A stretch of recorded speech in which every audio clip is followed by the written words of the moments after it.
Right, thank you so much. So, my name is Rocky. Some people have the different perception if they see the name Rocky and then they see my build. They thought it's kind of boxer. But there's history of that. I was born in the U.S. So, if you know, there is the state of Colorado, and there's a Rocky Mountain. And my parents were studying there. They took their PhDs, and then I was born. And then they thought, let's give him a name that reminds him with the city wherever he was born. And then I was given the name Rocky. So there's nothing about boxing, okay? So, and maybe there is also a hope there that I will be as strong as a rock, which I hope I can live up to that expectation. But also on my last name is Adiguna. This is a mix of more Indonesian language, and again, there's a hope in the name. So in Indonesia, we take names seriously. We find meaning on the names, and then Adiguna meaning that the hope is to be useful. And I hope now I can be useful by moderating and also leading the discussion. So that's, a bit of my background. But here I would like to invite also to introduce to you the speakers today. So I will maybe invite all the speakers to come on stage, or how's about the committee, one by one or all together? All together, I will invite. Okay. So the first speaker is Dr. Boyke Rudi Purnomo. He has just, as Prof. Mahfud said, he just graduated from the PhD in International Management from University of Agder, Norway. So he is focusing specifically on creative industry, and he has interest also in the Islamic perspective on that. And now he is a lecturer in the Department of Management and also the head of the Center of Entrepreneurship and Creative Industries. Apart from his academic involvement, he is also involved in the more practical as a commissioner in Pelita Husada General Hospital. And also he is a board of commissioner at PT Bima Posma Indra. So that's our first speaker. Please, Pak Boyke, come on stage.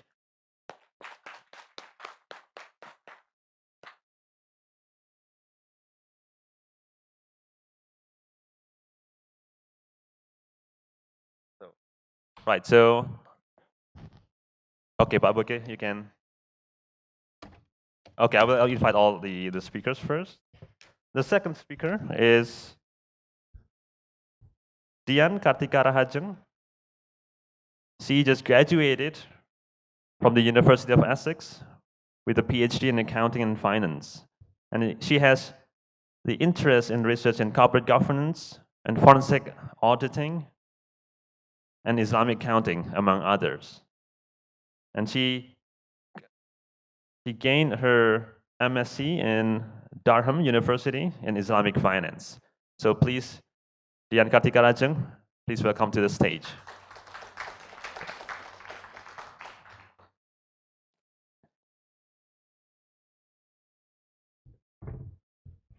Now finally, we have our third speaker, Dr. Barbara Ruiz-Bejarano. She is the director of the international relations of the Halal Institute. So this Halal Institute has the headquarters in Spain and Mexico. She was previously worked as a project manager of the European Commission with a focus on standards, regulatory frameworks and training, developing programs in several countries for more than 10 years. And she is holding a PhD in Islamic studies, and her main research is focused on Muslim communities and on Islamic societies. So please, Dr. Barbara Ruiz-Bejarano, come on stage.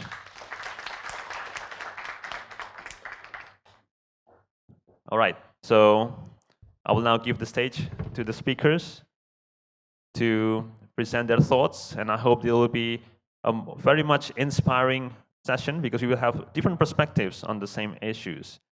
And afterwards, I would like to have your thoughts also about what do you think about this topic. Thank you so much. So I will give it to the speaker. One by one, yeah. So please first, Pak Boyke, you can take the stage over. Thank you so much. Assalamualaikum warahmatullahi wabarakatuh. Bismillahirrahmanirrahim. Assalamualaikum warahmatullahi wabarakatuh. It is an honor for me to stand up here in the Gadjah Mada International Conference on Islamic Research, particularly on the business research section. I'm a bit nervous because I am an entrepreneurship scholar.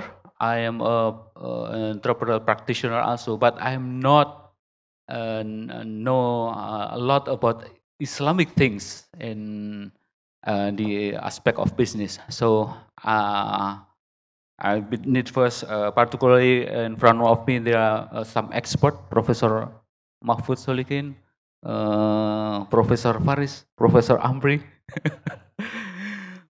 expert in Islamic business, researchers probably, many papers come here, and also student enthusiasts on the Islamic business. So the committee challenged me a lot to present in this conference. I tried to review many times, but they give a lot of things that this is interesting to discuss about entrepreneurship in the Islamic context. But yes, I think as a Muslim, I think it's time for me to share a bit, a small thing about entrepreneurship in this conference. And particularly for the committee, I really appreciate that the preparation, and particularly as we know that in Islam, Friday is a special day. So this is a day that Islam encourage us to have a prayer, to learn a lot about religion. So the time is very special today for us to discuss about many things about Islam. But because as I am an entrepreneur scholar, I will give a discussion about how entrepreneurship, how existing entrepreneurship theory will have interaction with the Islamic value or Islamic perspective. So we have 5 things to be discussed in my session. The first one is related to the understanding about the existing or the general entrepreneurship theories. The theories that particularly coined after the Schumpeter seminal paper in 1963 about creative destruction, and the term is evolving and used for scholar, also for practitioner to know.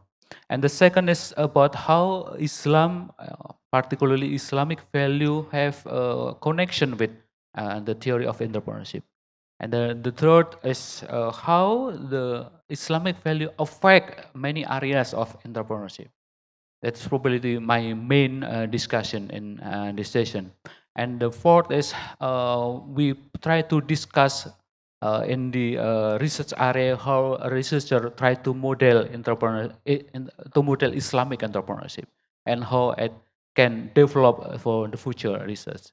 So basically, this is the topics of my presentation. So, entrepreneurship as a field of study have been discussed, researched by many scholars from different perspectives. From the economic perspective, typically a researcher try to understand, try to investigate the role of entrepreneurship in the economy as a whole. Some try to investigate the role of entrepreneurship in the rural area and small business, and also try to investigate the contribution of entrepreneurship to the development of the economies. So many articles focusing from the economic aspect of entrepreneurship. As I said before, that Schumpeter is an economist, so they try to introduce the term of entrepreneur based on the economic perspective. It's about looking for profit. It's about creating a new product, entry to the new market, creating innovation, etc. And the second is stream of research from institutionalist researcher that try to investigate how the institutional aspect of business and government give impact to the entrepreneurship. How regulation, how a rule of the game, how intervention from the research center of and the university can create ecosystem that support or hinder the entrepreneurship progress. From the political perspective, many research also talking about how politics influence many aspects of entrepreneurship, starting from the how political issue influence in terms of employee creation, in terms of funding, financing, etc. And then in the social perspective, some sociologists also try to investigate how entrepreneurship may relate with other social perspective of human being. How social network, how social capital will give influence to the performance of people that do an entrepreneurial activities. So the research in entrepreneurship and the social perspectives already established as a stream of study. And the second is, and the last is the research from psychological perspective. Most of research in entrepreneurship initiated from this area, initiated from what is entrepreneur, who is entrepreneur, how the characteristic of entrepreneur, persona and psychological attribute are already discussed about risk-taking behavior, about innovativeness, about proactiveness, about competitiveness. So psychologists also try to know a lot about what entrepreneur is and how psychological attribute will influence the development as well as to contribute to the performance of entrepreneurial activities. However, research about the role of religion in entrepreneurship is very limited. As far as I read, as I said before, that I'm not expert at the Islamic aspect, but I read a lot of entrepreneurship research, but it's very limited paper focusing on the role of the religion. And then the study of science, particularly social science, and research in social science is talking about people, about why people behave, on what aspect people did entrepreneurial things, and then religiosity, as we in Indonesia obligate to have a religion. Some people, in particular Indonesia, have some religion. Entrepreneurship research and practice, as I think is emerged as an issue, not only in how entrepreneurship for looking money for livelihood, but also how entrepreneurship can be used as a tools for some spiritual practices. So the emergence of the research about Islamic entrepreneurship is coming up. And then why Islam? When I search about religion-based entrepreneurship, most of the article is come from the Islamic perspective. And why is Islam? Yes, because we Muslim is the second largest religion in the world, and then for many Muslims, religion has an important role in their life. But there are also some prevalent assumption, particularly from Western scientists, that Islam is intrinsically anti-modernization and anti-development. So there is an interesting debate about that. We particularly saw many reports from people from Islamic countries that show how Islamic society have difficulties to make a kind of modern activities, to make kind of development in their life. But in recent years, there are many initiatives from Islamic people, particularly Islamic researcher and practitioner, how to raise the awareness of using Islamic value on the economy, and here particularly on the entrepreneurship. So there is the context that Islam become an interesting milieu for a researcher to research the practice of entrepreneurship. And when we talk about Islam and connecting with entrepreneurship, Islam is an entrepreneur religion. I try to find a reference from the Quran that Islam is entrepreneur religion, because when we read the chapter 62 of the Quran, particularly in the verse number 10, God has explicitly guide us to do a work. This is not entrepreneur, because the term entrepreneur or entrepreneurship is come later in the early 19th century. But 20 years before, God has already guide us. If you become a Muslim, it's not only about prayers, it's not only about fasting, but God suggests us to go to the real world, to work and to make a livelihood on that things. So Islam is an entrepreneurial religion that support the entrepreneurial activities. Also in the chapter 67 of the Quran, it's about how God have provide nature, provide resources, natural resources as well as non-natural resources to be used by the human for their livelihood.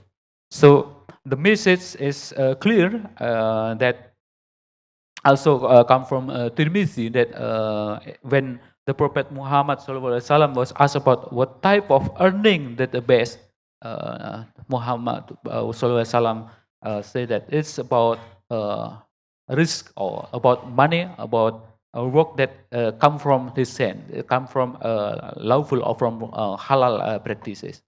So Islam advocates entrepreneurship. Islam not hindered entrepreneurship practices, because the Prophet Muhammad also gave an example of how he balanced life between spiritual activities and practical or livelihood activities, doing business.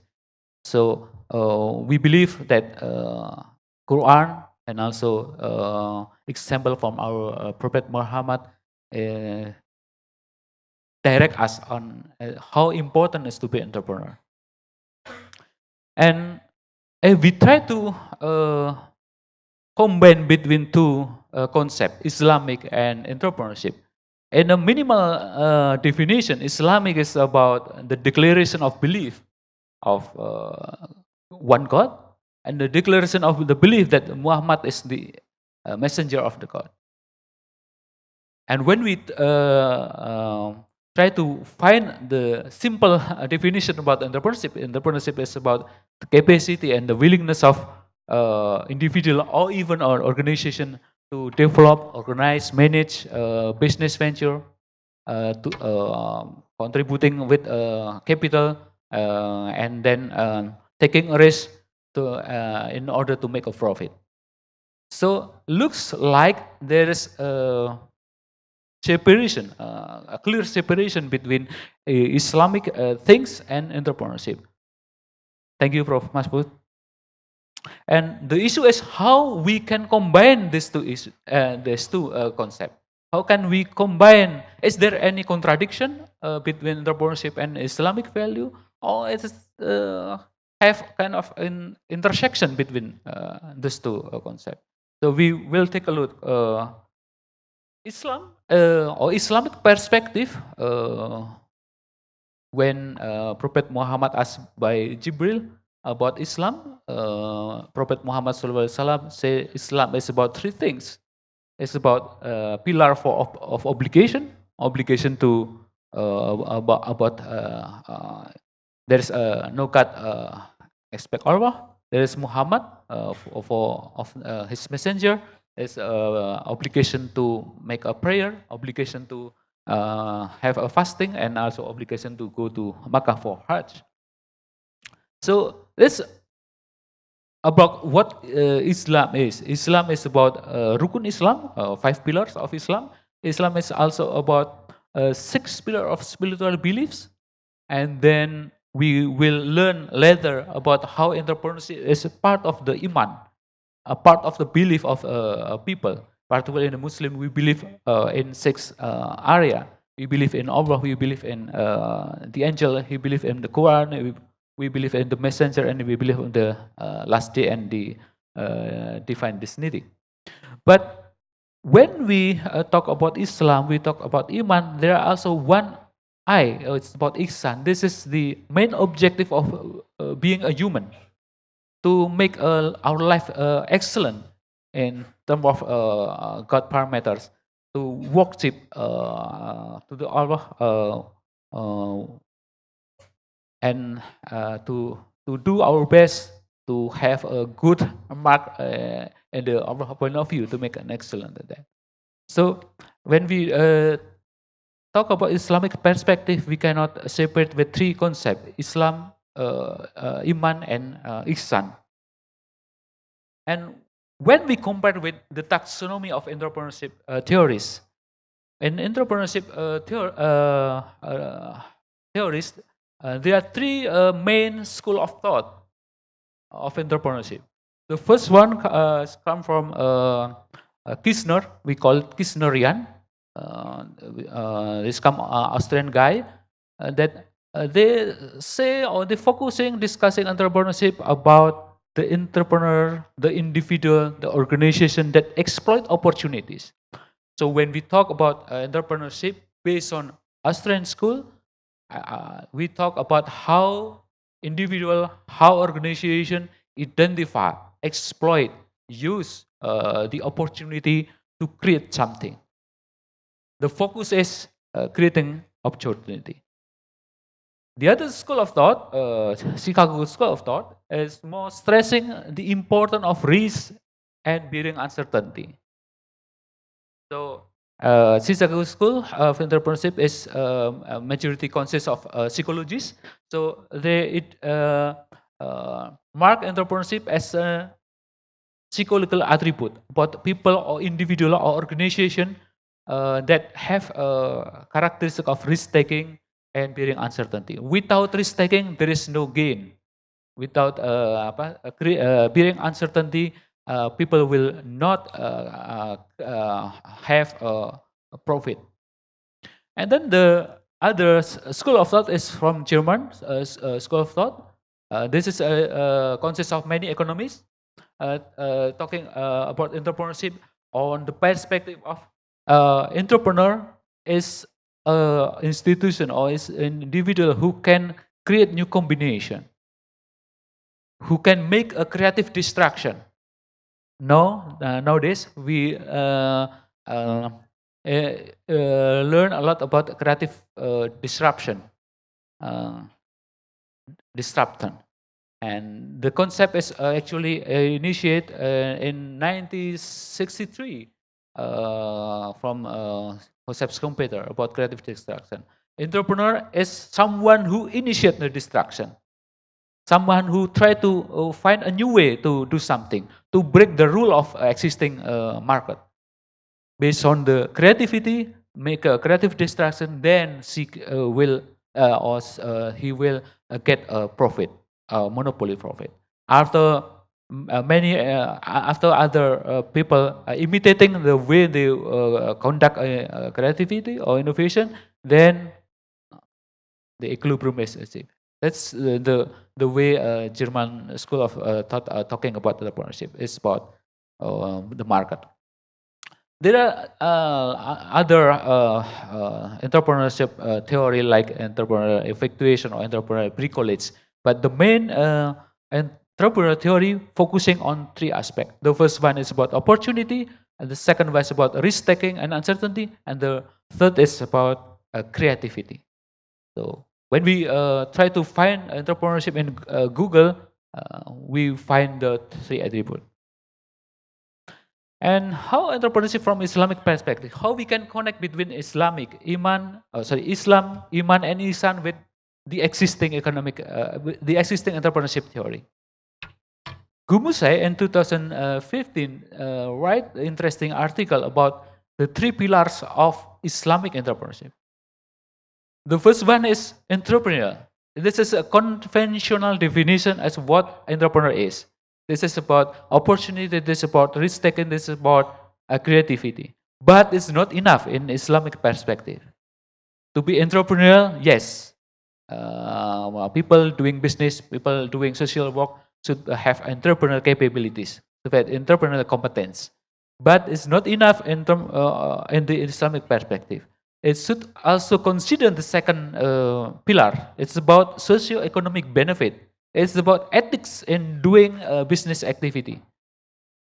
So this is the emphasis of how people or how human can give benefit to others, can give benefit to the society, can give benefit to the minority, can give benefit also to the universe.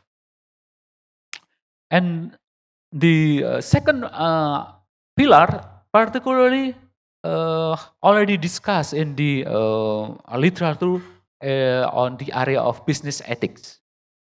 We talk a lot about the parameter of ethical business. So the discussion in the entrepreneurship literature about entrepreneur and about ethics is already established.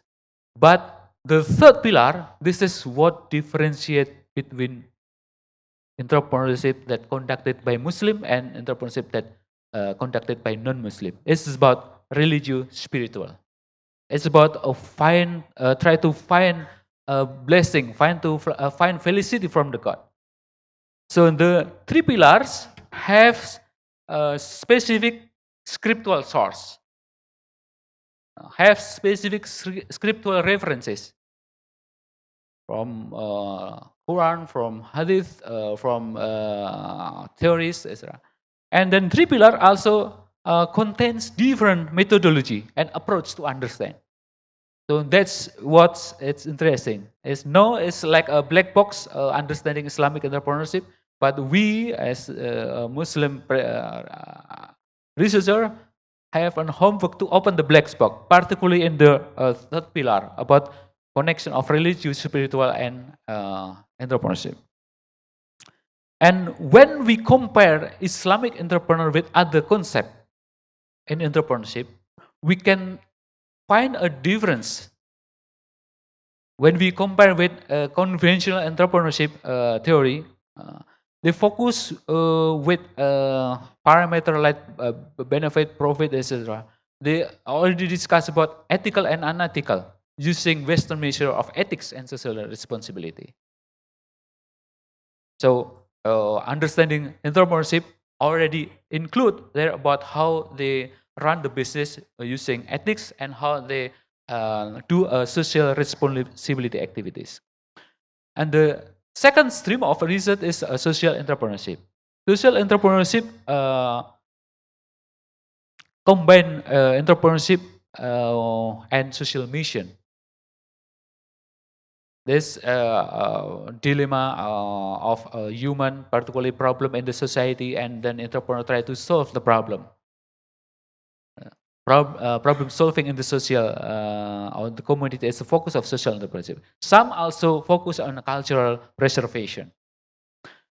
But the fundamental difference between Islamic thinking and Western thinking is on the assumption of in Western, it's about utility maximization. student here in economics understand in the first semester or the second semester about utility maximization. We learn about macro and microeconomic theory. So they use utility maximization as a focus, as an objective, constrained by specific legal issues, by specific ethical issues, and by specific global moral issues. But in Islamic thinking, the way they conduct a business is strictly applied of Sharia rules. This is a written system of Islam, and that's the fundamental difference of Western and Islamic thinking. And so, what is Islamic entrepreneurship? Islamic entrepreneurship is not only simply an addition of ethical approach in entrepreneurship. Even though we know that ethical issue, social responsibility issue is important, but Islamic entrepreneurship will focus specifically on the scriptural source for a religious objective, relationship between human and God. And in the literature, on the research, the Islamic entrepreneurship sometimes falsified by considering that Islamic entrepreneurship is entrepreneurship in Muslim majority countries. And also, some research say that Islamic entrepreneurship is about entrepreneurship only for Muslim.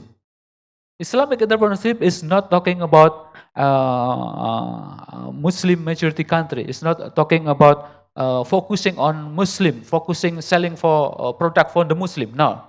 Islamic entrepreneurship is about how value of Islam can be used in the way entrepreneur do entrepreneurial activities.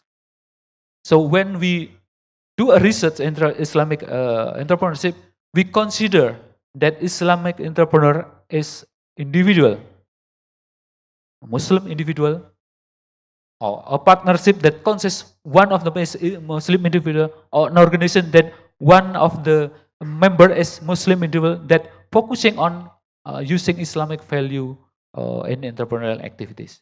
Because the focus is spiritual aspects, religious spiritual aspects. So the players, the entrepreneur, at least it's a Muslim. But if we have a partnership, joint venture, probably we find a non-Muslim. It's okay.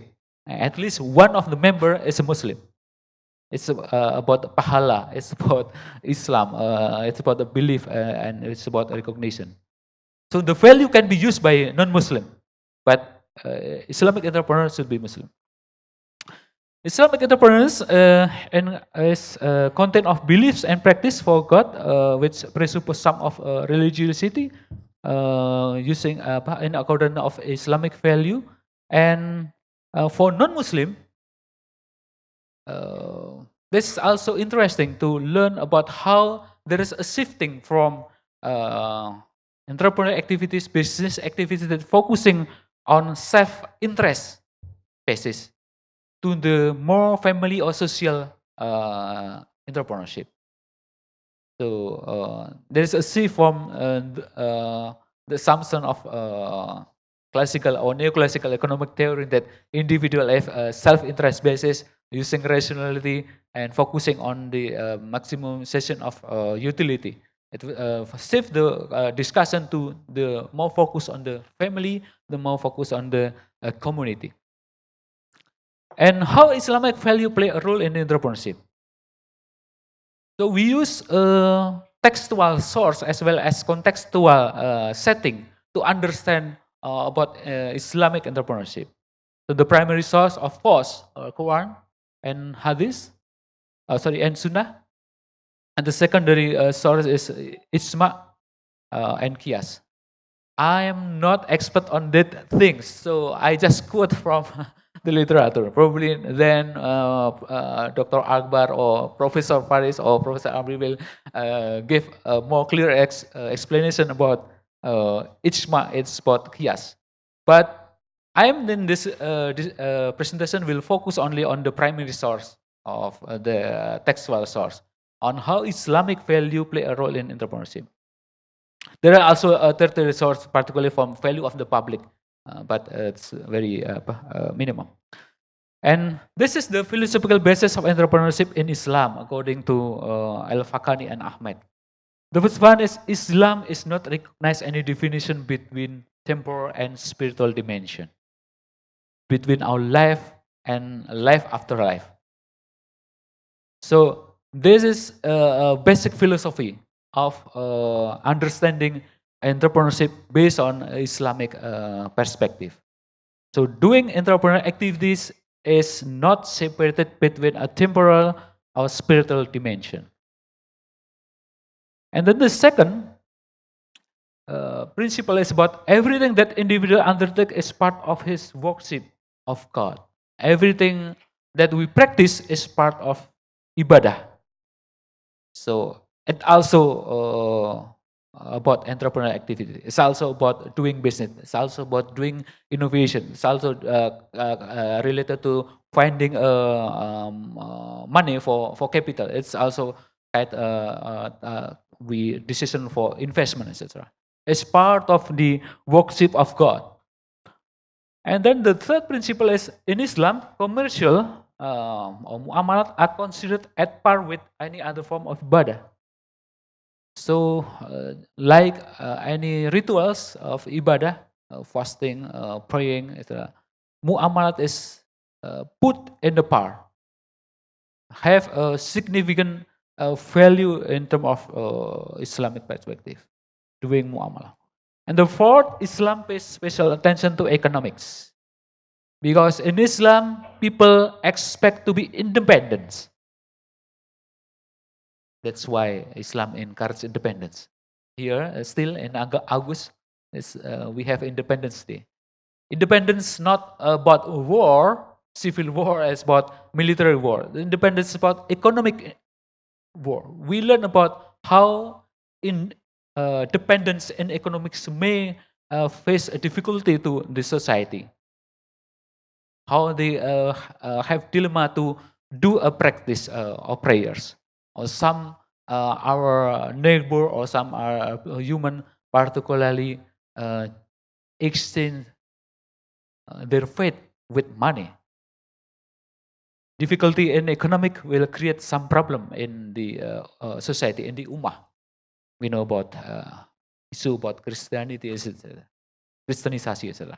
This is about independence and economy. So Islam pays special attention to the economics. That's why entrepreneurship in Islamic perspective is very important. So there are three pillars of ethics in the entrepreneurship activity. The first one is about the justice. It's about how a man or how human balance in life, a balance, try to create equilibrium and the transaction, try to make a justice in the interaction between parties in business. And the second is about trust. It's about amanah. When a man will be judged in the hereafter of his trustworthiness. It's about just in akhirat, about how people can responsibly use their life to prove that they have a trustworthiness in life. And then it's about ihsan. Ihsan is related to excellent, to be excellent people. So Bikun and Badawi in 2005 focus on Islamic ethical system based on three pillars. And the three pillars interact on the interaction between from stakeholder, with the supplier, interaction with related to relationship with customer, relationship with the employee, relationship with the buyer, etc. So the three pillars will be coloring the way Islamic entrepreneur run the business. And there are 33 areas that I identified where Islamic value affect entrepreneurship. There are 13 issues in the entrepreneurship theories that affected by Islam values, Islamic values. Some affected an individual level, and the rest is affected on the organizational level. About internal motivation, about the role of entrepreneur, the role of enterprises in the society, about the conception of risk and return, and also risky. It's about entrepreneurial behavior, the different behavior of a Muslim entrepreneur, and the rest that I will discuss later. So at least there are 13 areas. The first influence of Islamic value to entrepreneurship is on the entrepreneurial motivation. Research into entrepreneurship already provide a stable result about entrepreneurial motivation based on human intention to make a profit, to have a personal benefit. But in Islam, religion is become main motivation for individual doing entrepreneurship. And there is a contradiction between Homo Islamicus and Homo economicus that probably interests you to dig more about this contradiction, about the dilemma. How we as a Muslim implement the way that every activity is governed and directed from religion. So the different conception of entrepreneur in terms of motivation will create different parameter for measuring the success of entrepreneur in Islam. In conventional measure, usually use profitability, market share, sales growth, etc., to measure business success. But in Islamic perspective, business success is not only concerned about money, the growth of the business, not only about how the mission of the individual to creating a wealth is achieved, but it's also consists of metaphysical achievement and socio-economic benefit for the society. So the basis of our motivation is different. The second influence is on the role of enterprise and entrepreneurship. From the economist perspective, entrepreneurs is value-added creator that making a new thing, making a new product, making a new services, giving a new value to the society by taking risk, initiative, utilizing resources, etc. So, an economic perspective, entrepreneurs is value creator. The role of enterprise is to provide utility for the customer, utility for the society. And the other side, from the psychologist perspective, entrepreneurs consists of someone or individual or organization that have willingness to take an initiative. It's very enthusiastic and energetic to make a change or to try to find the psychological goals of attaining specific individual vision. But in Islamic perspective, the conception of entrepreneurs is a person who use the resource of get from Allah to become part of their worship, to become part of the ibadah. So enterprising and working for livelihood as an entrepreneur is part of seeking his God bounty, blessing from the God. So according to Islam, enterprise is a vehicle for the entrepreneur to harness natural resources, to meet human demand, to provide or to achieve falah or felicity in Islam. It's according to chapter 62 of the Quran. So the role of enterprise in Islam is very important for achieving falah. So productive entrepreneurial activities contribute for the felicity of the consumer, not only felicity for the consumer, but also for the partners, for the supplier, for the traders, also for the employer of the organization. So achieving a falah is the different role of entrepreneur and enterprise in Islam.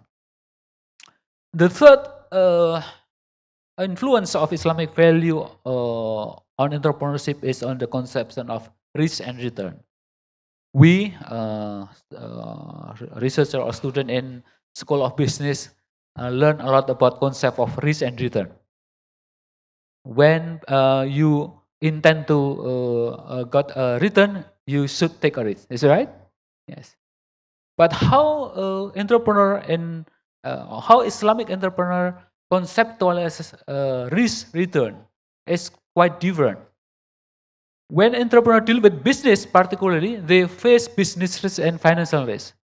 But on top of that, as an Islamic entrepreneurs, we also face a risk to be fined, go to hell after life if we do not making practice based on Sharia. So this is a risk for us. In terms of the reward, a conventional entrepreneur will expect economic reward, profit, wealth, economic benefit. But for Islamic entrepreneurship, profit is important, wealth also is important. But seeking spiritual return, it's also important. How we can get money that have a barakah. So the conception of return in Islamic, I think it's quite different. And the return probably will more fit explained by using terminology of risky. Risky, according to Islam, is about all materials. It's not only money. It's about intellectuality. It's about psychology, happiness. It's about social blessing that God gave to us, that enable us to live successfully in here in the world and hereafter. This is a risk. So conceptualization about risk, conceptualization about return is a little bit different between us as a Muslim entrepreneur with the conventional entrepreneur. So we put spiritual values on that. So using this conception, and according to chapter 11 of the Quran, our risk is already fixed and already written by the God. So there is no need for worry about the risk. Just place our completely trust to the Allah. That if we try to make effort, ikhtiar, taking a risk, using a lawful approach, using halal approach, using Sharia approach, the risk will be given to us. So the conception of risk and return is modified using Islamic perspective, and then will impact how Islamic entrepreneur manage their business, manage the money, manage the capital, manage the investment, etc. Because if you learn about finance in Faculty of Ekonomika Bisnis, the basis fundamental is about risk and return. You have a lot of tools to measure that. But if the conception is different, I think it's our homework to find another model, a new model, how to measure investment in Islam, in economic based on Islamic value. But it's interesting. The fourth is about entrepreneurial behavior. So entrepreneurial behavior in entrepreneurship theory, using terminology of entrepreneurial orientation, is talking about innovativeness, proactiveness, competitive aggressiveness, risk-taking, and autonomy. But in Islam, yes, we need those conventional behavior, risk-taking, innovativeness, autonomy. But we also need to consider the principle of justice in all of the activities. We should consider about generosity as expected by the Quran. Also, Quran emphasize about the cooperation, about the goodness and aversion of wrong, etc. So, entrepreneurial behavior in Islamic perspective is not only guided by conventional entrepreneurial orientation concept, but also about principle of Islam. And then it's about entrepreneurial responsibility, the discipline of adab. So in Islam, entrepreneur have responsibility to responsible to all, ubudiyah, responsible to oneself, one vacation, to himself, about ihsan, responsibility to the society, responsibility to the human, responsibility in the universe. So the occurrence of adab in the society will show how the justice is coming. So if you want justice in the society, it requires people in the society have adab, according to Islam. The sixth influence of Islamic value to entrepreneurship is on decision making. Islam suggests that when we make a decision, we use a participative decision making. Openness, transparency, consultation based. In Islamic concept, we call it al-shura. So it will influence the way they run a business, the way they make a decision. The second is about how Islamic values influence the development of entrepreneur, learning organization. In Islam, taklid, blind acceptance of anything is strongly rejected. So innovation is encouraged in Islam. We need to think, we need to use our brain to criticize things, to create new things. And Quran and Hadith place a great emphasis on acquisition of knowledge from cradle to the grave in all of our life. So entrepreneur expected to be a courageous learner, monitoring environmental change, and then try to developing innovative way of managing the change, provide a solution of the change, etc. So developing of learning organization is part of the message of Islam. The second is according information symmetry. In economy, we learn neoclassical economic theory that the assumption is there is information symmetry. Okay, and Islam gave emphasis on that. We in Islam does not support the principle of kafat imtor. So every parties in business, customer, suppliers, employee should give proportional information about business, about the relationship. So Islam emphasizes that we as an entrepreneur share proportional information to the parties. Exploitation based on information asymmetry is prohibited in Islam. So, and then this is influence on Islamic value on the marketing. Excess in marketing is prohibited. What kind of excess? Overzealous marketing, obsession with maximizing profit through hoarding or profiteering, like the case of what we call bawang merah, bawang putih, the scarcity of the things, and then people can profit of that thing. It's prohibited, you see. And why Islam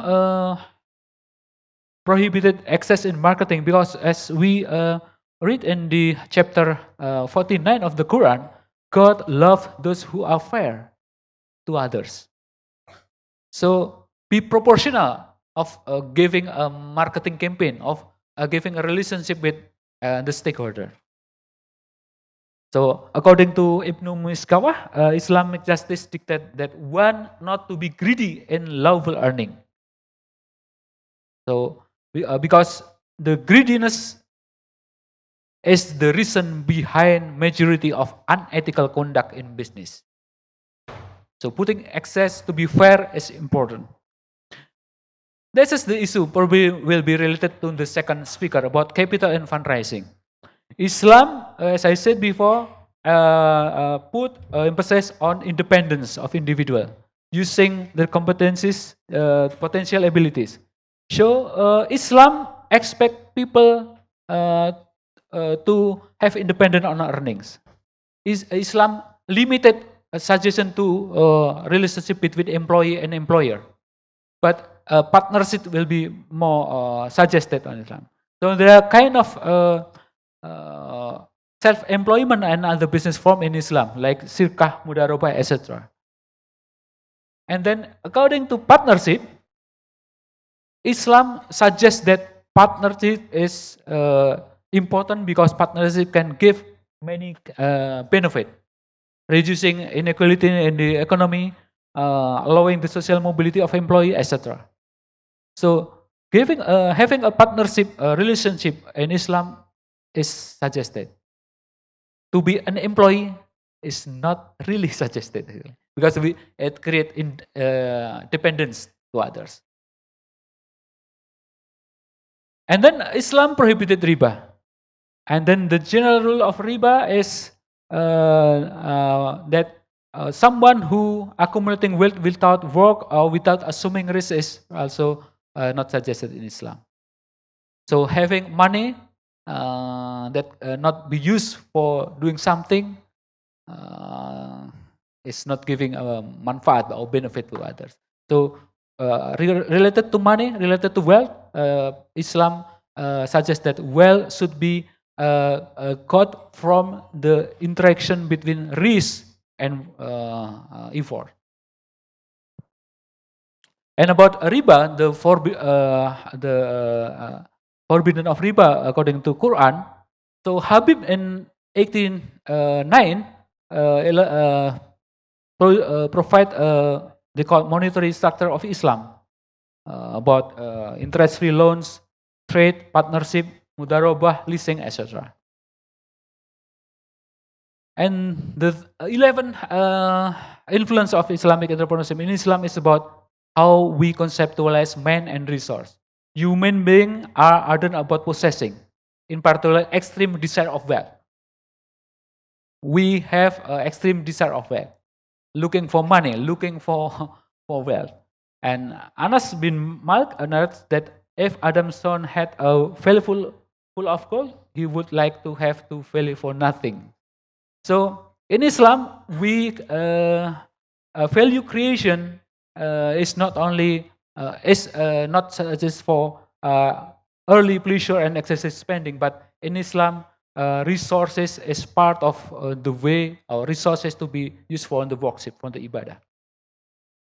So the resource utilization and wealth creation is quite different.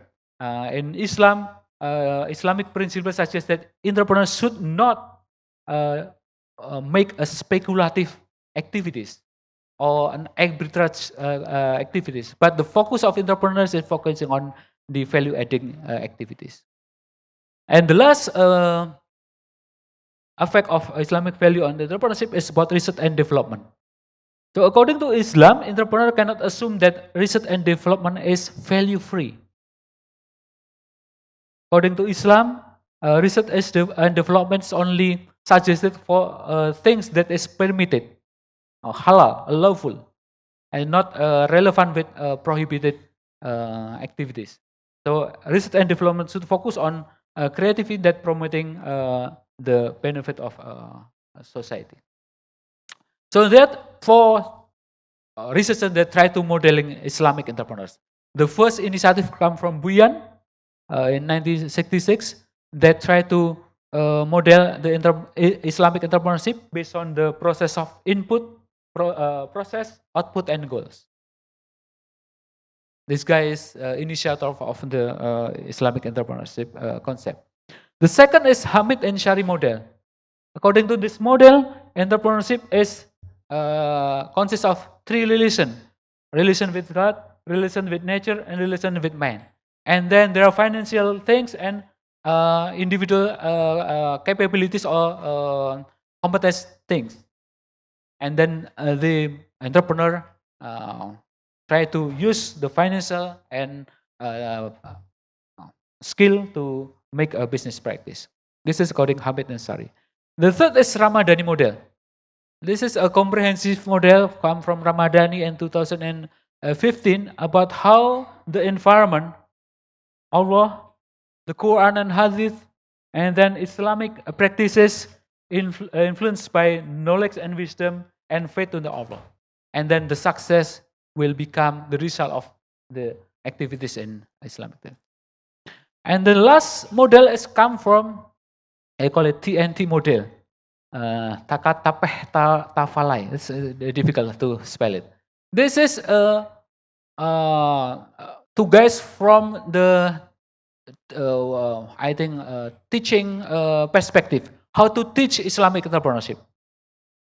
So Islamic entrepreneurship can be taught by accommodating many aspects of things here. So that's about Islamic entrepreneurship and how Islamic entrepreneurship is modeling. And then, 1 minute. Yes. There is a challenge for future development about Islamic entrepreneurship. So previously, Islam is arguable to not offer a concrete theory of entrepreneurship. It just rather provide a foundation about entrepreneurship. And it's part of the movement of the discussion about Islamization of knowledge in 19th. And the conceptual of Islamic entrepreneurs contextualize using a different lens and become part of the value-based development. So, in the future, scholars in Islamic entrepreneurship, I think, should reconnect both academic and religious source of thinking and to reflect the future of Islamic entrepreneurship. So, this is your part to follow up the discussion, both academic and religious thing about Islamic entrepreneurship. The second challenge is religion does affect not only ethics and value, but also whole issue in life. While much research in neoclassical tradition has under-socialized about human action on social and particularly spiritual things, so future research may analyzes the entrepreneurial, socio, and regulatory pillar and the interaction of both pillar. All researchers also investigate the different approach toward the identity theory, role, and activity of entrepreneur from this perspective. Particularly who use a psychology perspective. The third, Islamic entrepreneurs is very promising, particularly from the economic department. We can use a lens from institutional theory to dig a lot about how institution give a contribution to the development of Islamic entrepreneurship.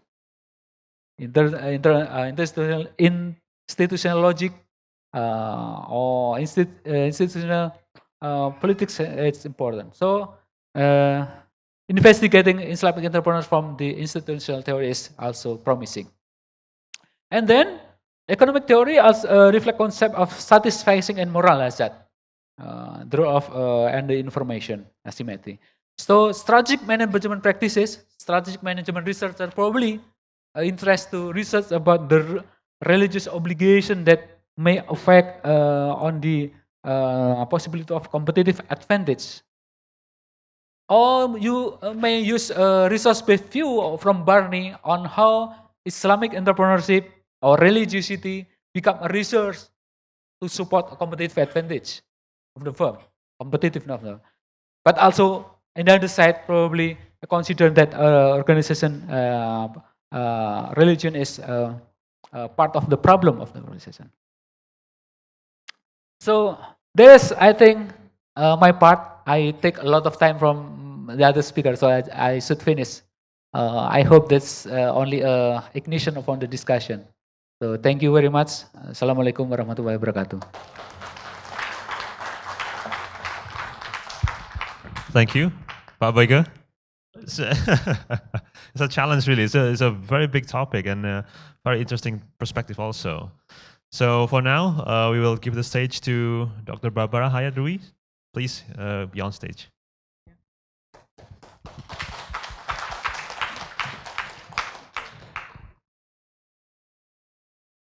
Assalamualaikum. If you are not asleep yet, it's good. I am very grateful for the organizers to have invited me for this conference and all of you who are here yet.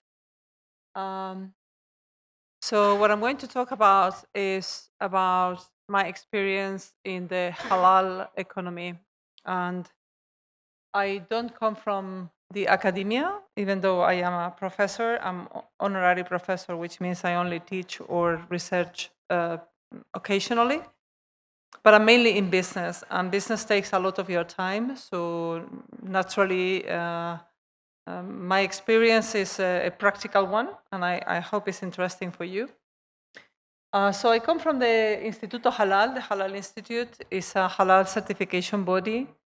We are based in Spain, specifically in Cordoba. I would like to extend the invitation you received before.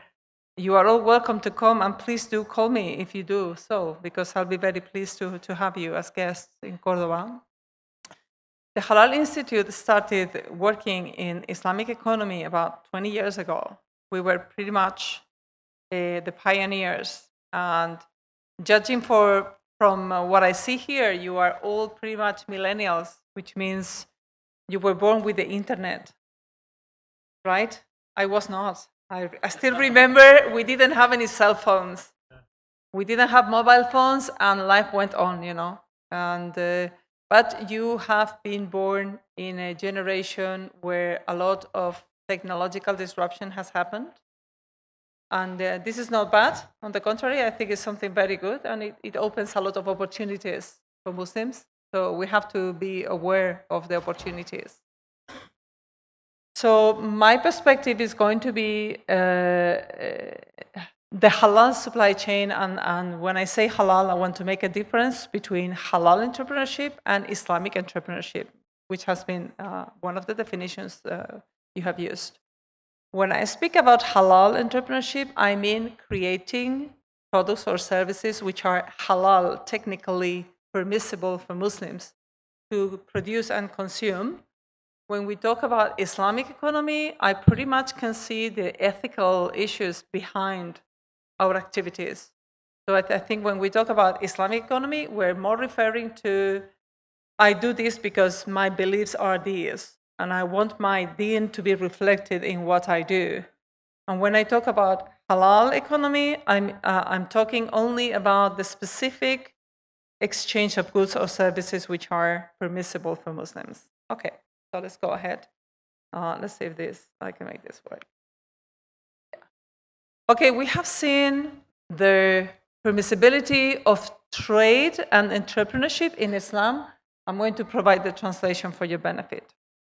So we are, as Muslims, we are allowed to seek our earning, to seek our bounty, our risk, our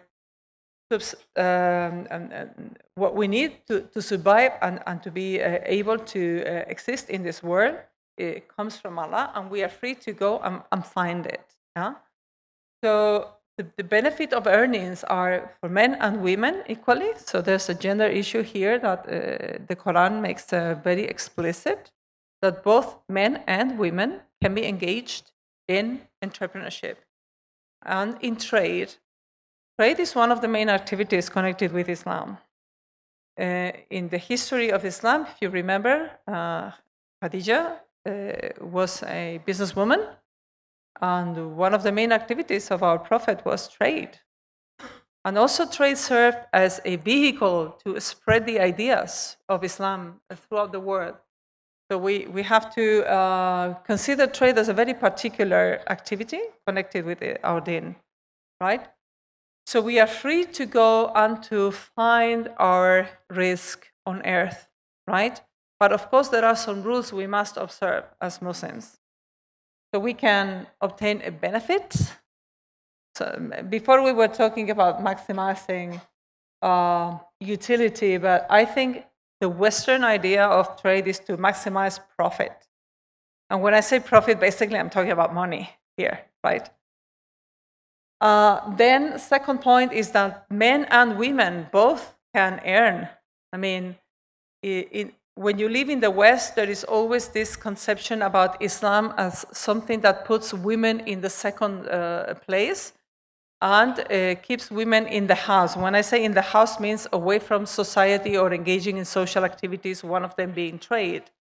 And I think it's also a bit of our fault, because we have been contented with very traditional readings of our religion, and we have not been challenging these readings. It's time to reinterpret these readings and find the right place for women in the world.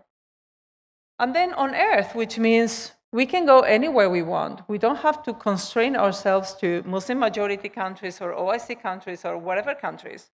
We can go wherever we want and engage with other people. It doesn't say don't engage with non-Muslims in trade. It doesn't say don't sell to these people. The Quran doesn't say anything of the sort, right? So it's pretty much quite open. So when we consider Islam and we connect Islam with economy or with other aspects of our lives, yes, there are some ideas in Islam, and then what we do is we translate these ideas into our daily actions, activities, and the way we engage with the world. So one of the first things is we want to have a good, tayyib, and a responsible life. We have an amana from Allah. We have to remember, right? Iqra. Learn, strive, improve, work. I mean, we are not here on holiday. We are here to earn our living by working. So work is dignifying us as people. Putting faith into action and practice, right? Don't forget, we have some very strong and powerful ideas to sustain our way of existing in this world. So we have to resort to them quite often. The values and the principles of Islam, we have seen some of these, and they are quite applicable when we talk about business. Trustworthiness. If you don't trust the other person, it's very difficult to do business. You will not buy a product you do not trust. So trust is a value. This value we have to embed in what we do. The services we offer, the products we make, we have to translate our values into more tangible things. And lastly, we have to make the positive impact of our actions reach the broad society. If you remember in Islamic teachings, one has to be responsible first for oneself, but then we have to care for our family, our neighbors, our community, and then society at large. And the impact of our economic activities we have to consider. And this year, you know, we have the sustainable goals of the millennium, and then we want to make environmentally friendly things, and we want to act in particular ways. There is a reason for this, because we care.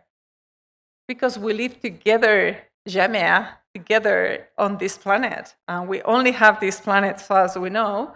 So it's better if we do things properly, because the consequences of doing things improperly will be coming back to us very soon, right? If you remember the economic crisis in Europe in 2007, 2008, this was due to bad practice, due to speculation, due to abusive clauses, due to subprime mortgages, due to a number of things which are unethical. It didn't happen in the Muslim world.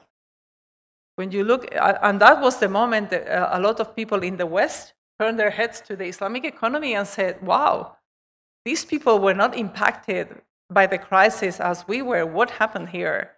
They're doing something right.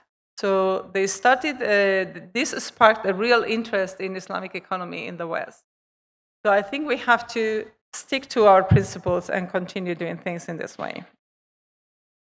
So having said that, I'm going to use a very simple definition of entrepreneurship, which is an entrepreneur is a person that brings new solutions or is able to spot the gaps and the opportunities to create something valuable for society, okay? And the value is important here because if something is not valuable, it's not going to be successful in our economic world, right? So we have to consider this. So when we speak about halal, and halal always is not from the ethical point of view, it's from the permissibility point of view of products and services.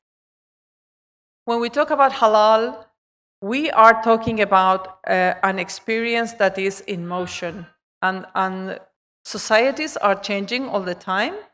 The mobile phone and the internet were only examples, but the way in which we talk to each other, the way in which we conceive our family ideal are very different from those of our parents. When you think about the way our parents relate to each other, talk to each other, or their idea of family or life is very different from ours, which means the world is changing all the time. All the time we have new opportunities, and all the time we can put our intellect to work to find these opportunities. So what has happened to create the halal market? This new market, everybody, do you know about the 3 trillion market? Have you read the reports about the halal economy? Yeah, okay. So what happens now is that Muslims have decided that they want products which are tailored for them. They are no longer happy buying products which were tailored for other ideas and other consumers. So this has created a very big market in the world, right? This, together with other factors, like globalization is one of the main factors, technological disruptions, and demographics. So like the middle class in the world is shifting to the east, to Asia. And Asia is home to 60% of Muslims in the world. So this combination of factors has created the halal market, which is valued at 3 trillion. Later on, we will see 3 trillion is nothing in the world of economy, right? Very small figure. So what happens here? This market, which is now emerging, is happening now. We are seeing many products and services that didn't exist 20 years ago. You are probably not aware of this because you were not 20 years ago. You were just babies, so you don't remember. I was talking to my host before, and I was explaining one of the simplest examples of entrepreneurship now is a Muslim lady who lives in the UK, and she wanted to buy a diary, right? Your agenda for the year, where you write down your things, unless you use your telephone to do that. So this lady goes to the stationery shop and she says, yeah, I would like to buy a diary. Yes. Yeah, this is nice, but I would like something more Islamic. And the guy in the shop is like, what do you mean? He says, yeah, something nice, nice message, nice pattern, pictures, something more Islamic, more, that connects me to my things have to be Islamic. They have to reflect my ideas, my way of life. He couldn't find it anywhere in the UK. Of course, she has to invent this shop, and it's called Islamic Moments. If you don't know it, you can buy it online. So she did something as simple as printing Bismillah on a notebook. You may think this is very silly. 20 years ago, we didn't have these notebooks. Now she's a bestseller in the UK. So what I mean is that you take it for granted now, because when you have gone to the stationery shop, you have found this notebook with the word Bismillah written on it. By the way, it's Bismillah in English. Millennials, Generation M, Muslim millennials speak English. They don't speak Arabic, eh? Yeah.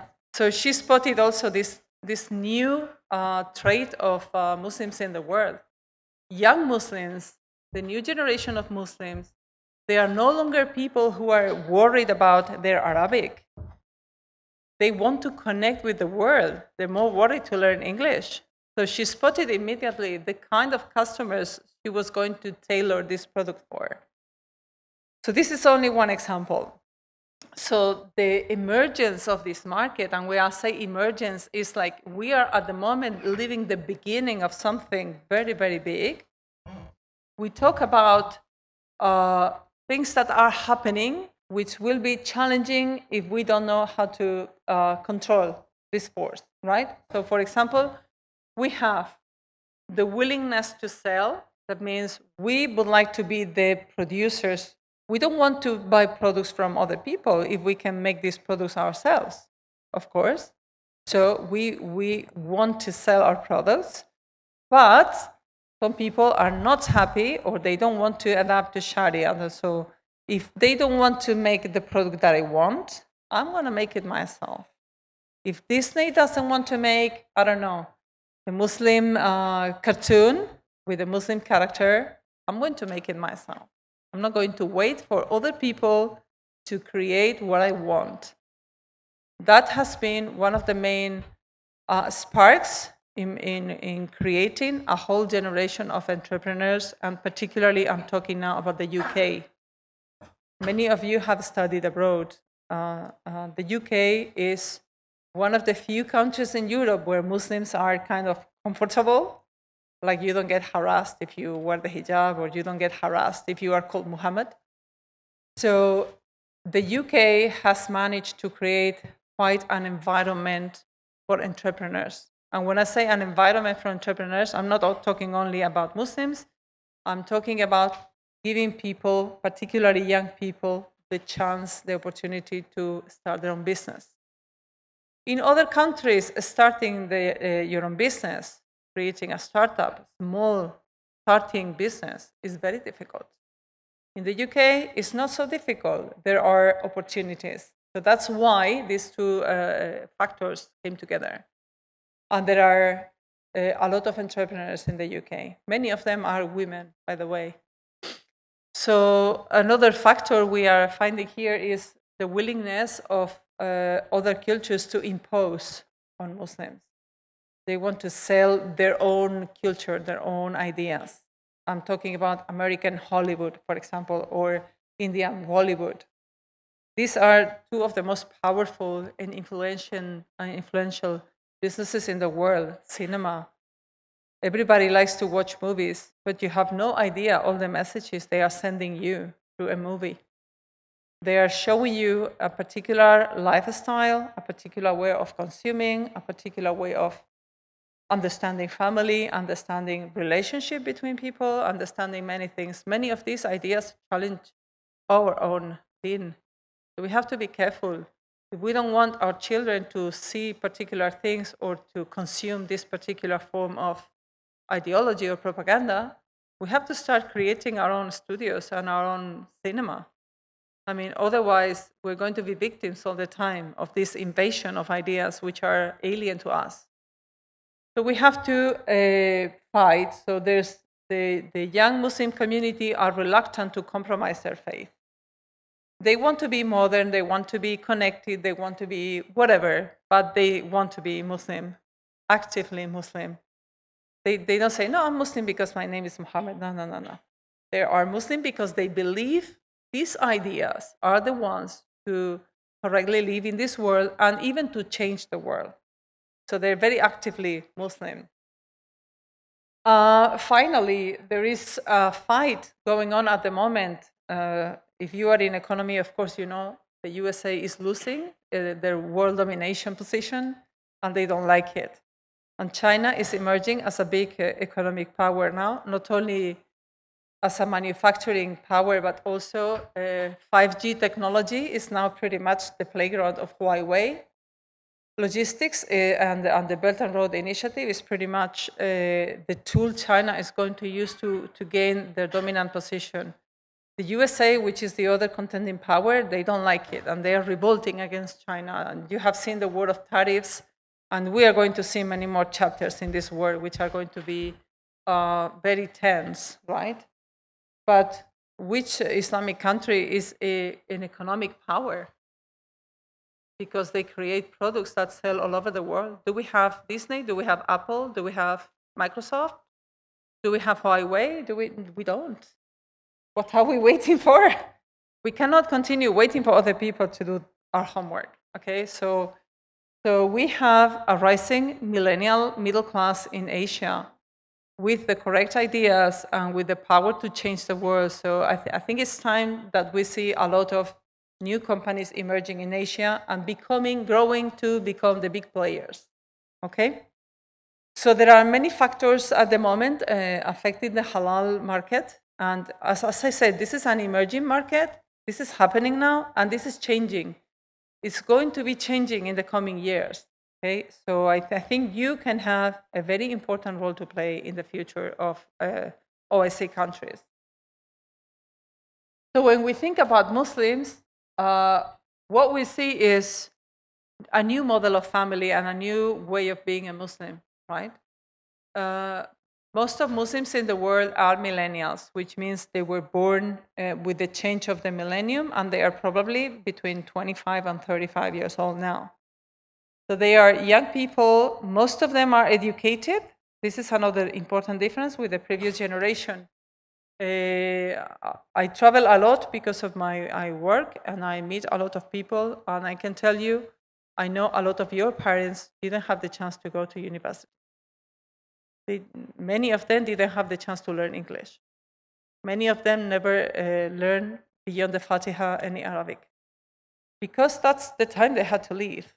Your time is different, and you are different from them, but very, very different, right?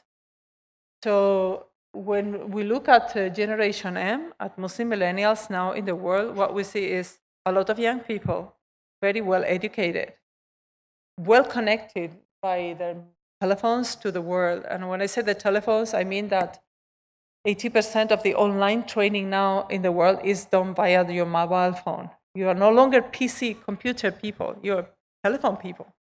I mean, the changes, the generational changes are so tremendous. You cannot imagine how much this is affecting the market. And your families are not going to be big families like your fathers or your grandfathers. You're not going to have 5 children. Probably you will have 1, 2, maybe none. This is changing all over the world, right?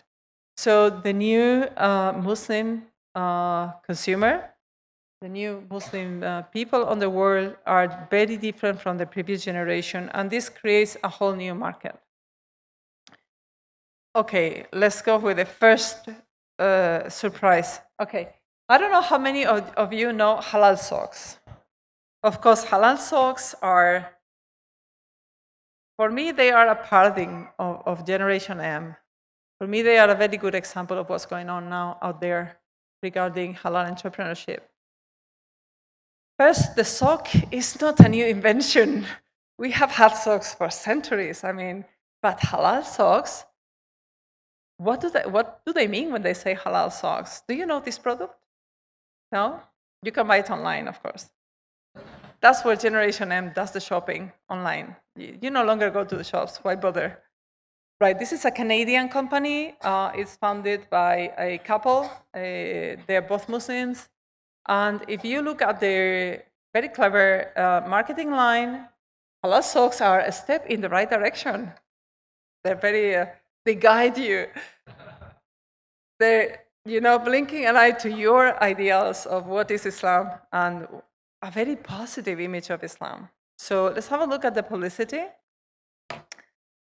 So the publicity of halal socks, yeah, this is the portrait of Generation M. It's perfect. So if you look at okay, when you are in Spain and people want to talk about Muslims, obviously they never invite Muslims. They think they know better.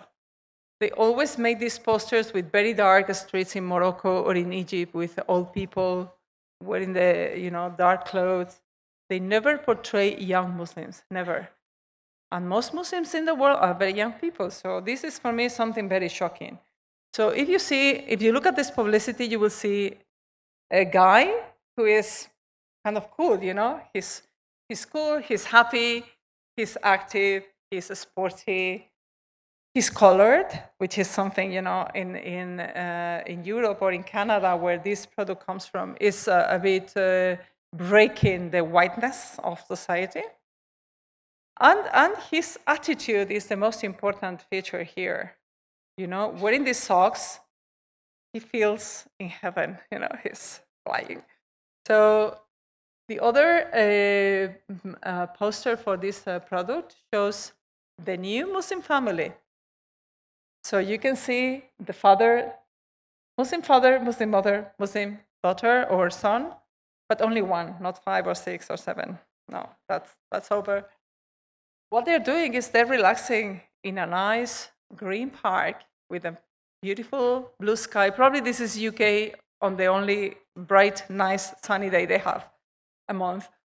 So what this reflects is a peaceful way of enjoying yourself. You're not with a video game. You're not doing things which we think are addictive or, I don't know, not positive.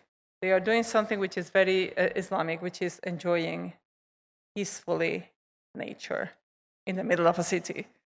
So I quite like the publicity of this product because they really, really reflect what is the new Muslim consumer in the world.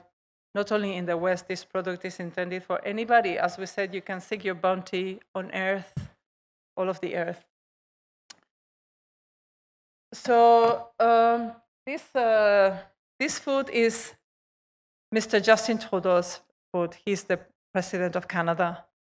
He was presented with a pair of socks. And if you know him, he has been recently in the G7. I'm sure you follow the G7.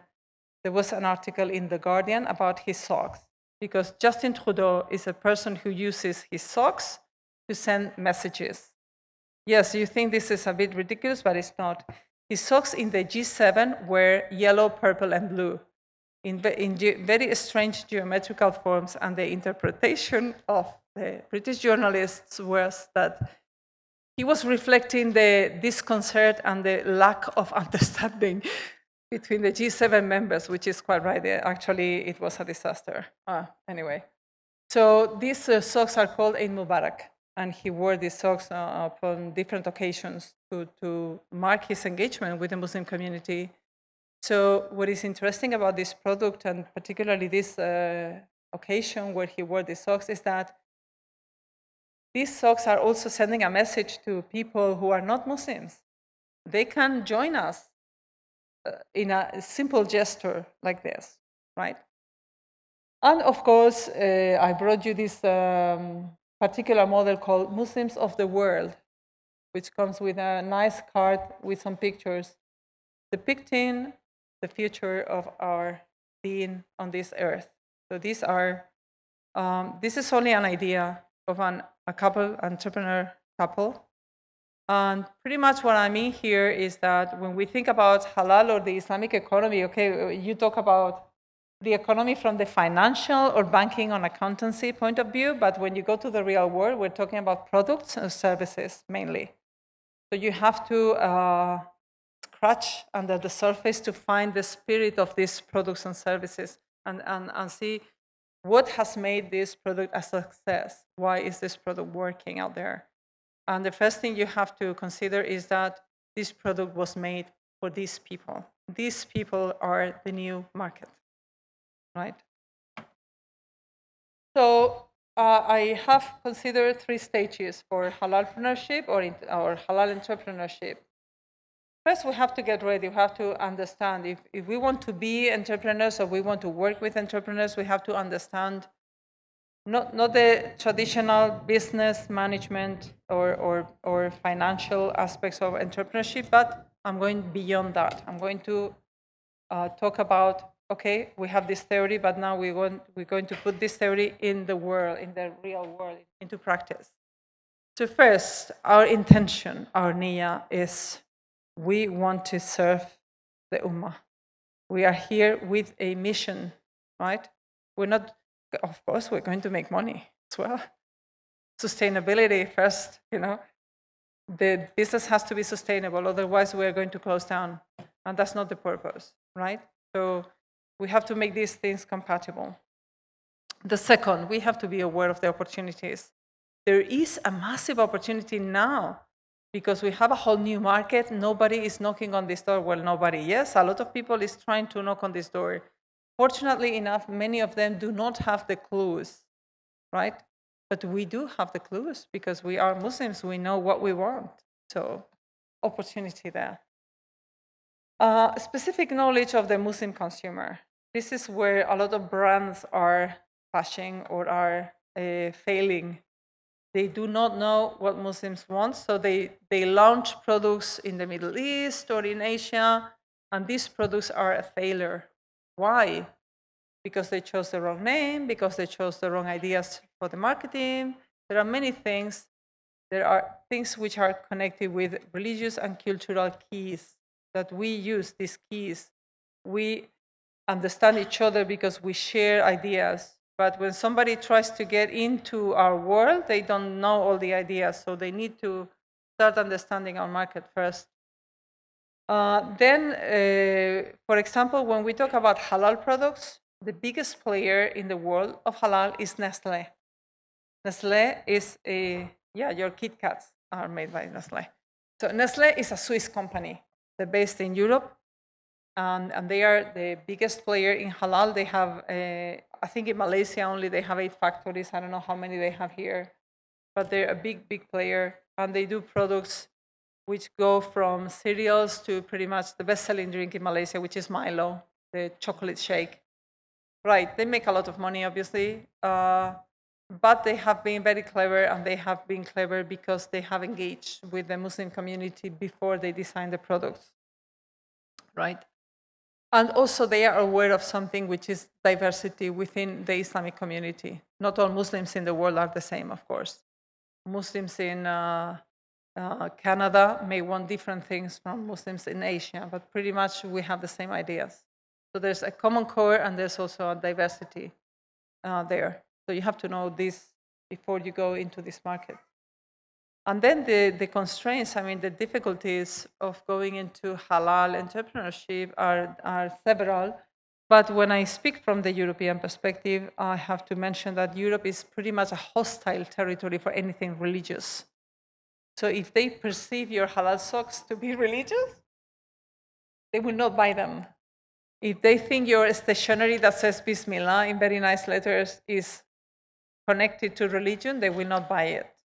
On the contrary, you will suffer boycott campaigns, and you will find the hostility very, very soon, right? Right. So that's the first thing we have to consider. The second thing we have to consider is that the new consumer, the new Generation M Muslims demand products that go beyond the traditional. Pretty much when I travel to Morocco, for example, I love to go to the bazaars, to the souks, and to barter, to get nice crafts.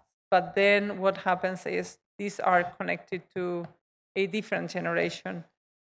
Young Moroccans don't want to wear the jilabas. They want to wear Gucci, of course. So we have to be aware that traditional values are very good, but maybe not for every day. We have to be aware of this. So we have to tailor to the Islamic principles, not to what we think is the Islamic facade, right? We have to differentiate these two things. Also, we have to add the value. We have to keep adding value to our product.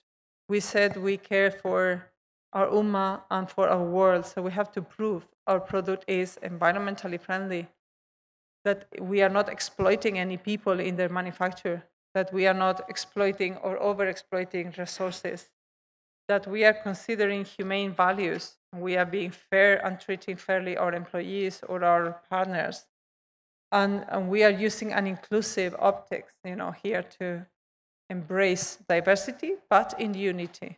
So that we are able to do these things, then we are working, adding value to our product. But what I have seen in the Islamic world is that there is not much research and development and innovation, and this is one of the main pillars of innovation and technological disruption in the West, and that's why they did the iPhone and we didn't. That's why, because research and development are the very essence of evolution in our world. And for many, many years, what I have seen in Muslim countries is that tradition has a very heavy weight, and it's stopping people from moving forward, right? In many Muslim countries that I visit, women still do not play an important role. Actually, in many meetings, most of the people I meet are men. It's very rare that I find a vice president or a deputy president. Only in very few countries I have met women in these positions. So the tradition or the traditional views of Islam cannot be an impediment for research and development, right? But again, as you mentioned, considering the halal aspects. Cooperation is another very interesting tool for creating wealth and creating new products and services. And I think we do have, when we talk about Jamia, today this Jumu'ah, Muslims come together quite often. We do have the spirit to come together, and we are not as individualistic as Westerners, particularly in Europe. Europe is a very individualistic terrain, and actually what we have seen in the market now is that there are many products for singles. People no longer marry, people no longer have children, they want to live alone and they want to spend their money into, I don't know, PlayStation or whatever. And then you have like small bricks of milk, small formats, because you no longer buy for a family of 4 or 5, you only buy for one person. But Muslims, we still have the ability to come together for a higher purpose. So cooperation is another interesting tool that we need to explore further to go into entrepreneurship. And also we need to consider wealth creation and redistribution. Of course, we do pay our zakat, but we have to consider other ways of doing business that mean redistribution of wealth. Fair trade is one of these tools. We can go further into exploring this concept and inventing new ways. Why not? I mean, after fair trade, it seems nothing else has been invented. Why shouldn't we go into it? So the last remark I wanted to present is that we need to understand the new Muslim consumer. And the new Muslim consumer is a person who shops online, who uses apps almost for everything, who speaks English. This is I would say, is the world language now for communication in business and in the academia. So I think pretty much it's going to be there for trade. Young Muslims are aware of global issues. They not only care for their own business, they care for the global issues, because obviously today in globalization era, they have an impact on our lives. If the USA continues with the trade war with China, it's going to impact our lives. I bet many of you have Huawei. They're not going to go with the Google apps next phone generation. Actually, it's better if you live without the Google apps, but many people like them. So we have to be aware of these global issues. And the last and most important trait is that they're positively Muslim. They don't understand Islam is like praying 5 times a day and that's it. No. They go beyond that. They go into the practicalities of it, which is a very interesting approach, right? They're not traditionally Muslims. They're actively Muslims. So to conclude, let's have a look at 2 trends in entrepreneurship in the halal world. First is the halalization. I think you have listened to this word before. Is this the Air Forces doing some exercise? Yeah, they're surveilling us. Okay, so halalization means if I spot a gap in the mainstream products which do not have like a Muslim version, I will create a Muslim version.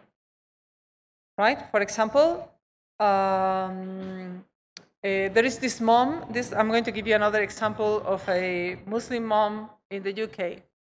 This Muslim mom is waiting for the child to come back from school. So the little kid comes back from school very happy because he has done a drawing of his family, right? And the mom looks at the drawing and she says, "What is this?" He says, "This is our family. That's Dad, that's you, that's me." And mom says, "My dear, we are black." And the kid is like, "Well, the teacher gave me this crayon, which is pink." And mom says, "We are not pink, we are black and we are Muslim. So please, So what she did is she wanted to reinforce the son's identity as a black Muslim living in the UK. And she went to the book shop and she couldn't find a single book for children where the character was a black boy.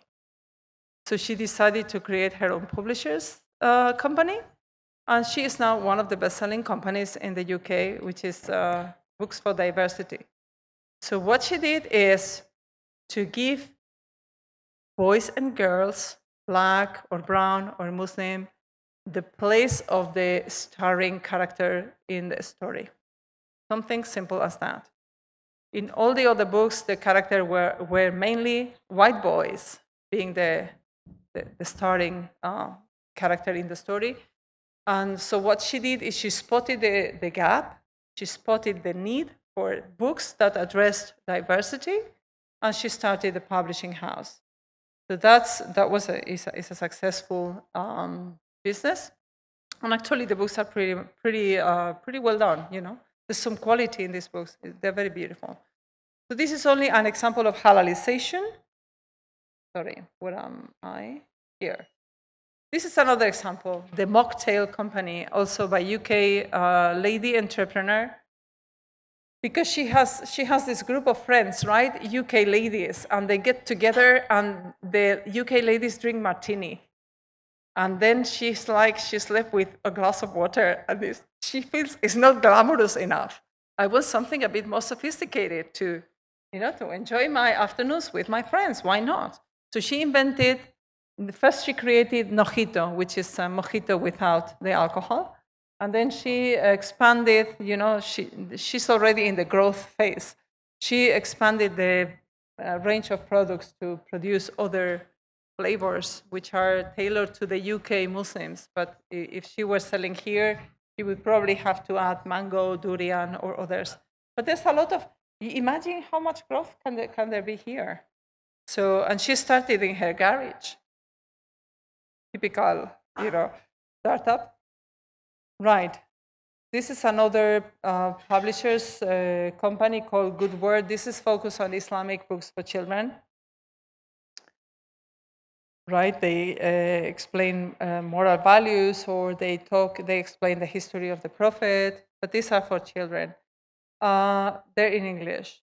They very little Arabic quotes, right? The first publishers company that catered for children was Darussalam, which is Saudi, and they did everything in Arabic, but this is British. So just to conclude, I hope, yeah. Just to conclude, what we need to understand if we want to be halalpreneurs or entrepreneurs is that we have a lot of new Muslims or Muslims with new ideas in the world, that they want products which are tailored for them, that mainstream players like, the big companies in the world are trying to get into this market, but not always successfully because they don't know the clues, right? So there is a lot of opportunity here for you to start your own startup or venture or cooperation or any form that you like. You can even invent a new form of doing business together with other people and get into the Islamic market, right? So what you need to do is to understand the issues here. What are Islamic societies nowadays, and who are Muslim customers? The Islamic law, the principles and the values underlying anything that I do within this realm of Islamic economy. The changing societies, what was a bestseller product 20 years ago probably now doesn't exist. Actually, I laugh when anybody gives me their card and it gives me a fax number. You don't even know what is a fax. You never used a fax. You have never seen a fax in your life. So come on, things come and go. They appear and they disappear. We have to be active in noticing these changes. We have also, we need to be able to address cross-cultural differences, particularly if we're going to sell to the world. If we're going to sell to the world, we have to be intelligent enough to make a very plastic and liquid product that can adapt to different Muslim societies. We have to use the core values. That works in any Muslim society. But of course, we cannot make it too Arabic or too Indian or too Asian or too Kazakh or because then it won't work in the global world, right? And then we have to face the problems we are encountering in Europe. Probably you don't have these problems here, but if you target customers in Europe, you will face these problems. You will face Islamophobia. They will try to boycott your product. They will say your benefits go to fund terrorism. They will say this. They say this all the time. You will find bigotry and intolerance, and they will try to attack you in many different ways. You will find secularism, where they will say religion has no place in this society, but still you will find people want to buy your product. You will find xenophobia. They will say, no, you are foreigner, we don't want you here. You still have a chance to get into it. Orientalism, this idea that the West is superior to the East. When I say West and East, please understand it in the cultural sense. White supremacism is now rampant, particularly in the USA.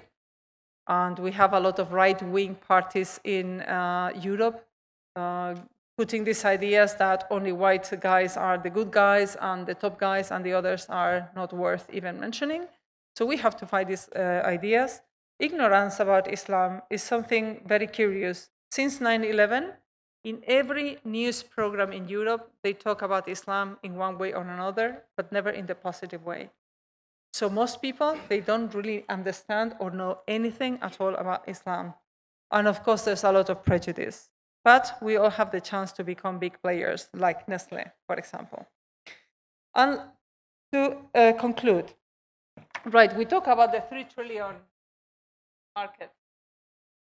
You compare the 3 trillion market to the opportunities in the world, 3 trillion is nothing. We still can grow a lot. And if you consider that 1.6 billion Muslims in the world are 23% of the world's population, our economy at the moment is only 3.75%. So I think we can grow a lot, right? But to grow first, we have to start. And that's all from me. Thank you very much. Hope you enjoyed this. I'll be here if you have any questions later. Thank you. Thank you so much, Dr. Barbara.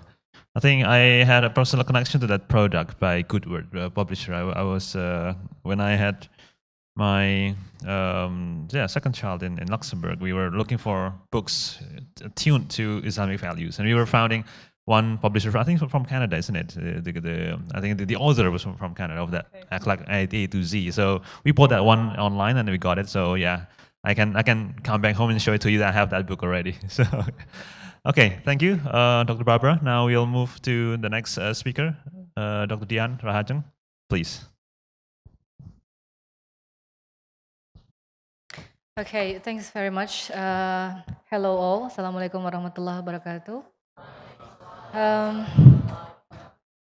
Being the last speaker, last but not least, but I was very much, enjoy the previous honorary speakers about the very much interesting materials for today, and I was try to kind of wrapping up some, concept terminology about Islamic entrepreneurships and in Indonesian practice to some extent, and seeing the way what happened here, like Indonesia, in terms of the role of the growing of the Islamic entrepreneurships. I would like to also underline the terms of corporate governance for Indonesia BMT Islamic Cooperatives, as later I will show you why this one is matters, why this particular corporate governance will be the kind of somehow issues in our Islamic entrepreneurship terms. But yeah, before all, it has been mentioned, I finished my master in Islamic finance in Durham, so most likely if you are about to continue to study more about the Islamic finance, Islamic entrepreneurship, Islamic management, I mean, most likely in the UK, as been mentioned by Barbara, is very much welcome and very much comfortable, convenient environment for a Muslim society. So yeah, I mean, Durham is part of the universities that kind of facilitating the ideas. And Dr. Rocky, it's Durham, not Durham.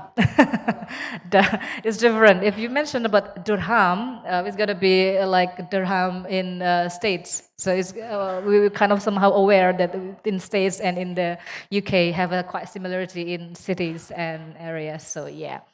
So no, nothing. It's just like this is like very proud things to be Durhamites, not Durhamers. No, I mean use Durhamites. So it's like Durham. And yeah, I just finished my PhD in the University of Essex, basically studying and reading about corporate governance in non-banking financial institutions. That's why my particular interest is on these Islamic microfinance institutions.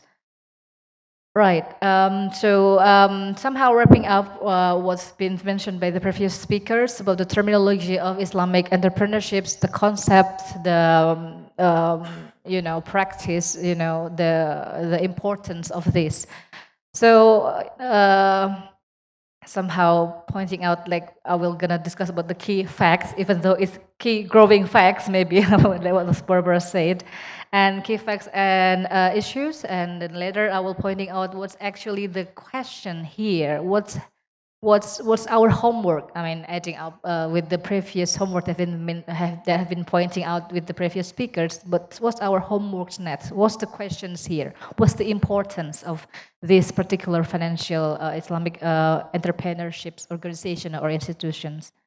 And then I will also would like to draw your attention on the needs of having our own corporate governance mechanism for these particular organizations later on, most likely for the Islamic entrepreneurships, for Islamic institutions, as the value-based or somehow value membership-based organizations that is really not traditional ones, is the new one. So sum up with the needs of having our own corporate governance mechanism, and we will of course continue with the discussions. Right. Among many definitions that have been mentioned by the previous speakers, we have to somehow underline basic, terminologies that about entrepreneurship. Maybe Dr. Boyke have been, discuss more deep about what is entrepreneurship, what is Islamic entrepreneurships. The quite similar terminology that have been mentioned here. I mean, maybe for us because it's quite midday, almost midday. So just remember the terms. Islam about entrepreneurships is a complex. It's like multi-dimensional object.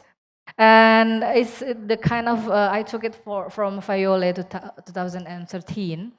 It's like the notion of context that encompass a spatial, is a region-based country, community, religion, and again, industry, market. And it's also, like a collection of, networks, family, friends, everything that, is take it out from the traditional settings of what kind of business or activity is. And it also put the somehow institutional dimensions like how culture, society, and economic systems. So it's kind of wrapping up, entrepreneurship is somehow, the model that have been brought by Dr. Boyke is somehow wrapping up what happened, what we discussed here in the entrepreneurship, especially in the Islamic entrepreneurships. One thing that we could, underline is like the aspect of, values, maybe culture and religion here, especially in this Islamic entrepreneurship. And again, if we are discussing about the Islamic terms, Islamic entrepreneurship, Islamic organizations, we really have to make sure that it follows the main rules, which is the Sharia law, the Islamic law. The halal, which one is that permitted, the halal one, and we have to make sure which one is not permitted, or the haram activities or business. That's the main terminology in the Islamic entrepreneurships. And I would like kind of somehow to draw your attention on, okay, now I somehow catching up the concept of entrepreneurships. I could somehow understanding the terminology of Islamic entrepreneurship, but I, again and again, I have to remind you that this is not, not exclusive for Muslims, entrepreneurship is bringing everyone here, but yeah, we have the main values, which is like the Islamic values that should be brought here in the ideas. And we, again, will see that, okay, so then how's the structure, how it affects us? How is the impact? As was Professor Barbara said, that, what bring Islamic values and how to put it in practice, and how to contribute it to the society by, joining the Islamic entrepreneurship movement somehow. So I will, draw your attention and put it in the context of Indonesia, especially Indonesian economy. And I'm not the expert here for the economists, and we will later have Dr. Dumairi for tomorrow's session. So make sure that you will be here. I mean tomorrow too for underlining. I mean elaborate more in this economy perspectives. And we also have so many experts here in the economy. But basically, the role of Islamic entrepreneurships in Indonesia. What's the role? I draw your attention that okay, entrepreneurship, okay, Islamic entrepreneurship. Where are we? We are the stakeholders. We are, part of the elements of the model in this Islamic entrepreneurships. It's not limited to institutional, but it's like institutions, organizations, and individual. So we are like, the one that, keep the wheels rolling, the economics rolling. What is it? I have to pointing out that it is the the role of the industry, especially the small and micro industry that have a very strong role in the Indonesian economy. And I have to draw the somehow shocking, you have to draw your attention like how big the role is. Like, 98.79% is the SME. Numbers of that absorbing the players, absorbs the people that work there, the offering the job opportunities is the SMEs. It can absorb like almost half, like 57%. And 60%, sorry, and it contributes to 57% of the Indonesian GDP. So you could imagine, like really, they contribute to very big, big part of the cookies of the Indonesian economic cookies, if I may say. So, and it's absorbing like the highest number of employees with 97.16%, and I have to draw that those numbers, is most likely the one that being managed by call it less sophisticated people, the small and medium enterprise, the players, the elements of the entrepreneurships and most especially the Islamic entrepreneurships is, most likely being managed by the less sophisticated people. Who are they? They are the one that have most likely, I didn't say it all, but have less educational background. Yes, so basically they have didn't pretty much pay attention on the requirements of banking requirements, for say, if they would like to try to find financial supports. So basically they go through the cooperatives and small medium enterprise financial intermediaries to fulfill their financial needs. And this spot is being, fulfilled somehow by the cooperatives, by the Islamic cooperative per se, as we could see the one that, we could see the BMT is defined, well, actually BMT can be defined to 3 types of organizations. The formal one that we know is as the Islamic cooperatives type of organizations that you see, I mean, in the road is like the saving loans Islamic cooperatives, so KJKS BMT. So you see that they choose to be formed as a cooperative. And well, there are also like the non-formal one, maybe the type of the organizations that's only managed by 1 or 2 people that have agreement. Okay, let's make a BMT. And the semi one is the one that okay, let's agree to make a BMT, but let's just register it only for like registering to the and get the legal permit. The one that we discuss is those three types, especially the Islamic cooperatives type, the BMT as the form of the Islamic cooperatives. So BMT has a very, specific, and unique characteristic because it serves those,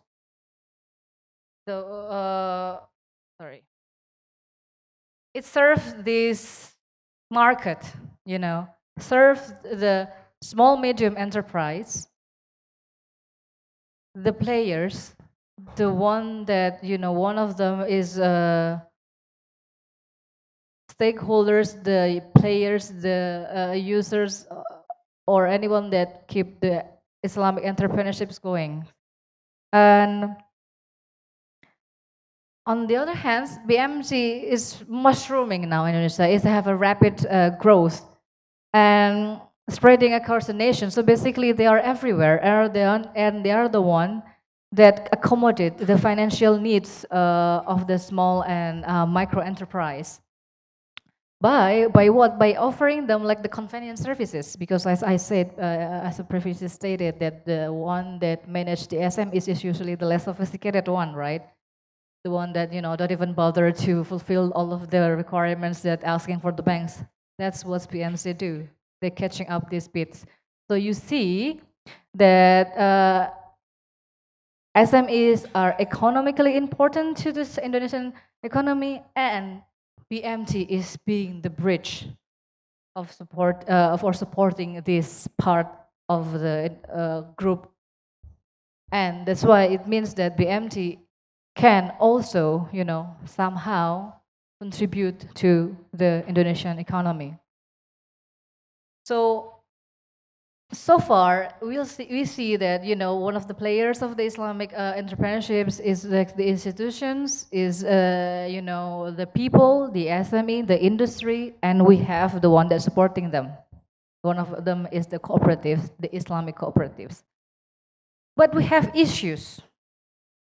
Okay, we have all of the motivation, we have the, spirits to, okay, let's keep going. Let's, we are as Muslims and, try to contribute to the economy by, keep the business going. And at the same time, okay, well, how to find financial support?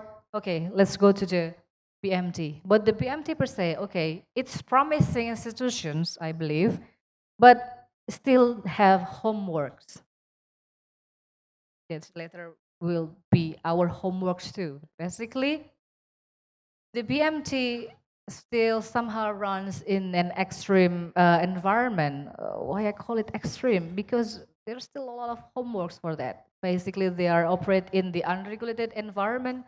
Why? Because there's not many regulations, that, compared again to the other, especially formal banking financial institutions. We are still far from that. But you see that basically they have potentials, but we do still have problems. And they also face like, growing religiosity, as maybe, been pointing out by the previous speakers too. They face growing religiosity and cultural change and dynamic political situation, especially in Indonesia, due to rise in religious conservatism across Indonesia. There's one fact that, okay, maybe people not pretty much understand about the concept of BMT. Well, I need to, I apologize that I didn't mention before. So BMT, maybe one of you are very much familiar. So BMT is the acronym of Baitul Mal wa Tamwil. Great. So it's House of Funds, and Mal is, distributing the funds, collecting the funds and distribute the funds. So basically, it has, it's by the name we see that it's Arabic terms, and the spirit is that is the Islamic non-banking financial institutions. But not everyone aware that BMT holds Islamic values. you know. The many people just see BMT as the potential market, you know, because you see the market, you see the 97% people that needs financial support. I mean, 97% that runs the SMEs that needs financial support because they cannot go to the bank. It's less than 1% that people could, you know, get financial support from the banks because of its complicated and, you know, bureaucracy and something.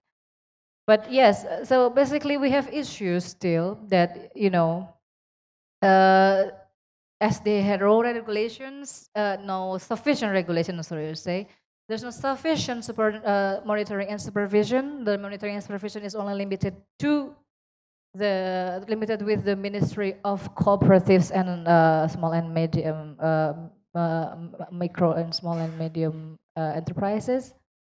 And there's no, like, you know, as we compare it with other financial institutions as the banks, we have LPS, we have the guarantor institutions, you know, things like that.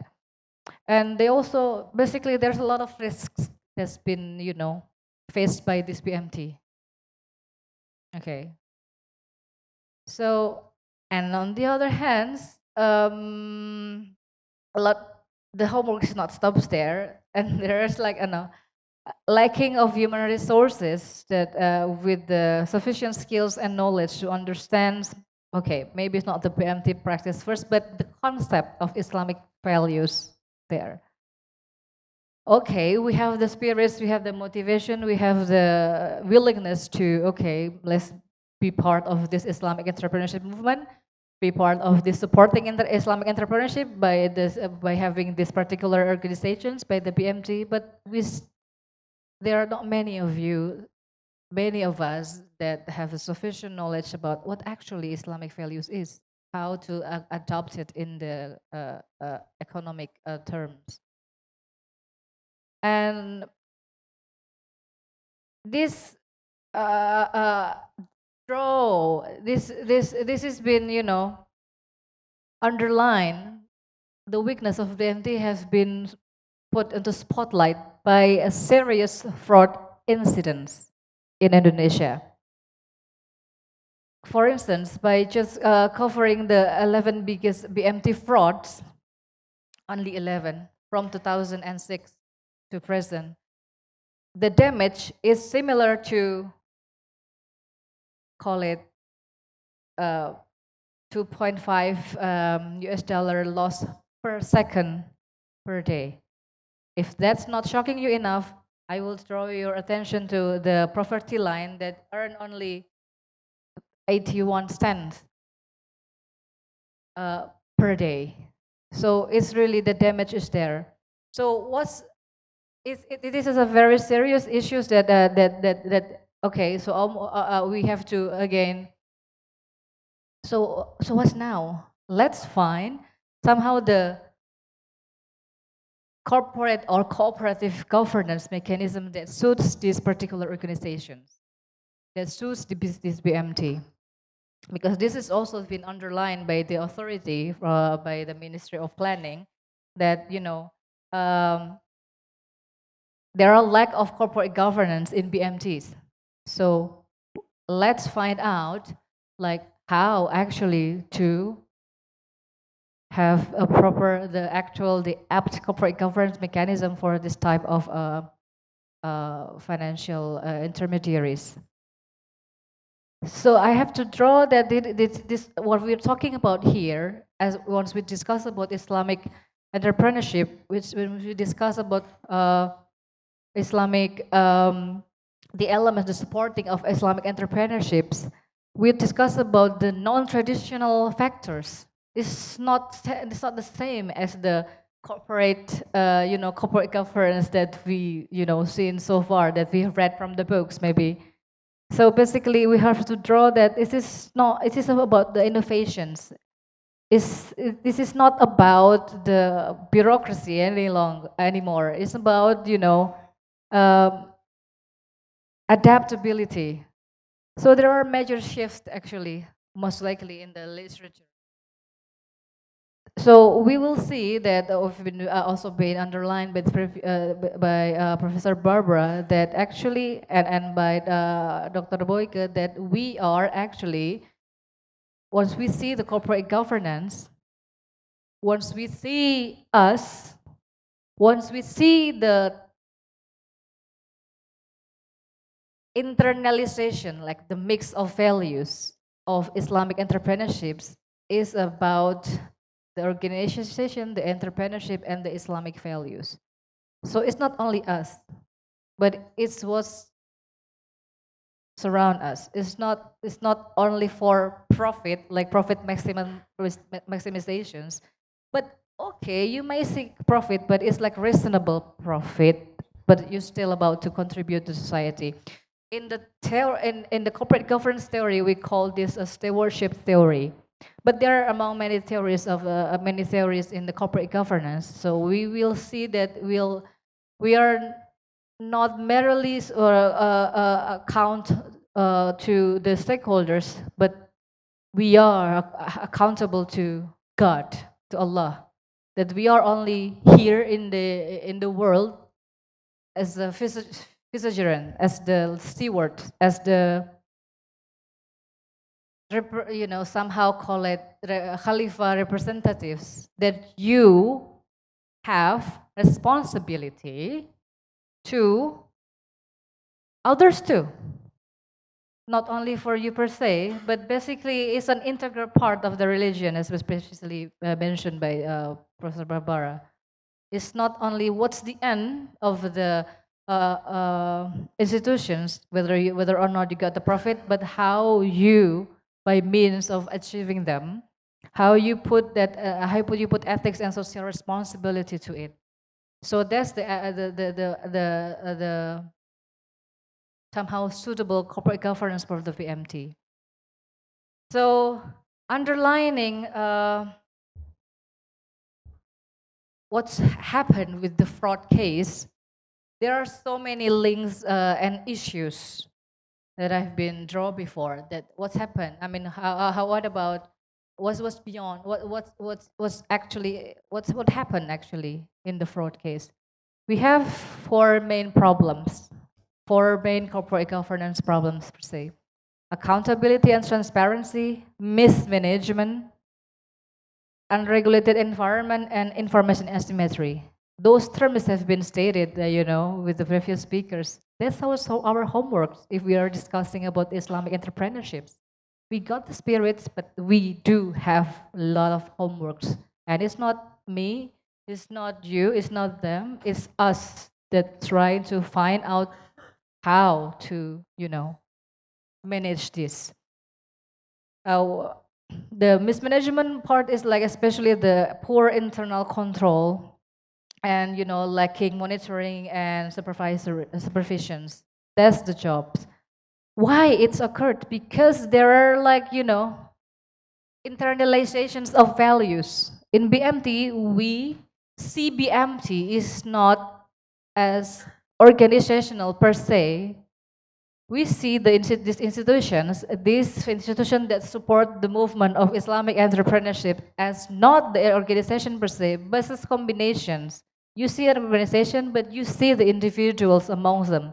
You see those organizations' values, and you see the individual values, and that's that's somehow could supporting or conflicting that may cause to fraud.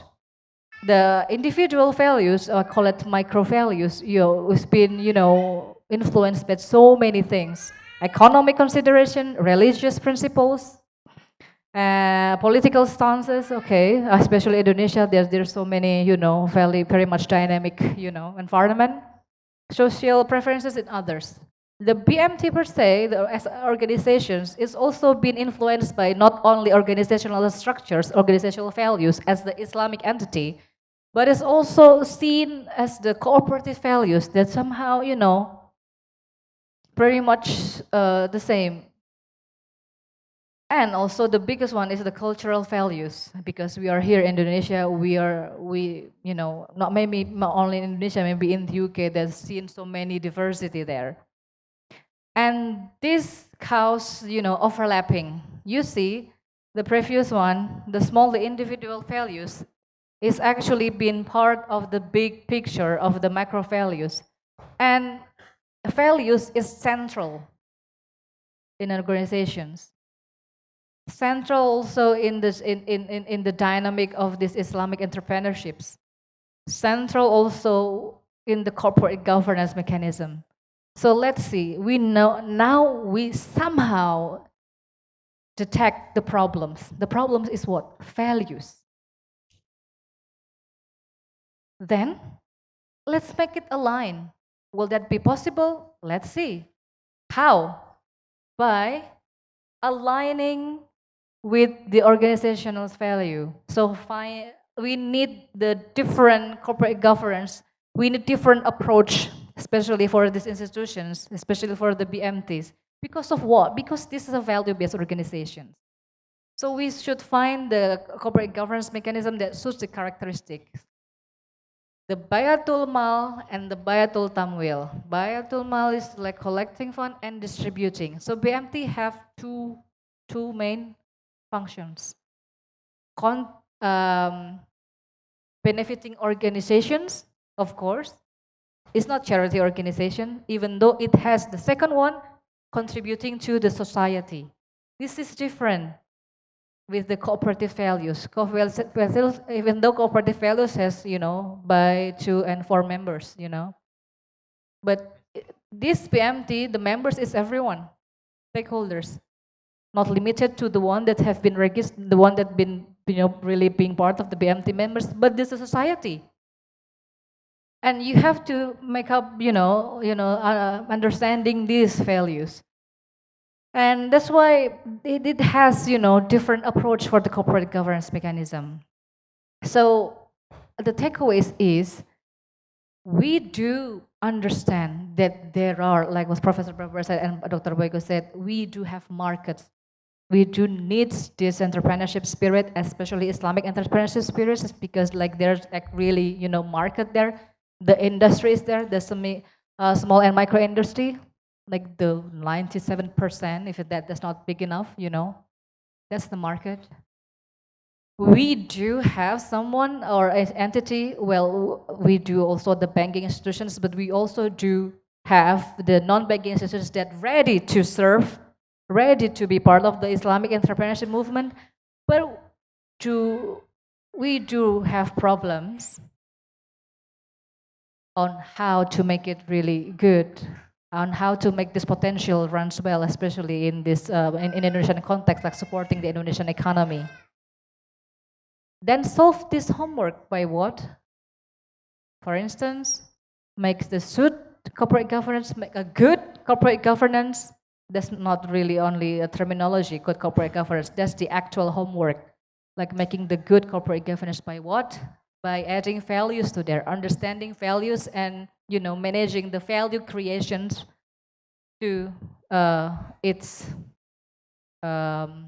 institutions and individuals that's been part of this movement. Thank you.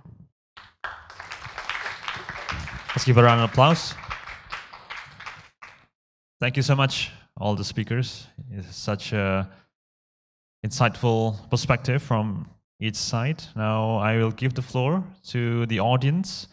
We have talked about the opportunity as the main key for a new wave of, let's say, Islamic entrepreneurs to exploit. And then last one, we have how values are key in order to maintain the governance of value-based organizations. Now, let's open up some questions and answers for the audience. We open up, let's say, 3 first, and please state your name and which speaker you are addressing. Okay, thanks for the opportunity to ask. I would like to address my question to both Mr. Boyke and the other one, Miss Barbara. Sorry, what's your name again? Yes, my name is Wasid. Wasir. I come from postgraduate student in this university. The first one, to Mr. Boyke.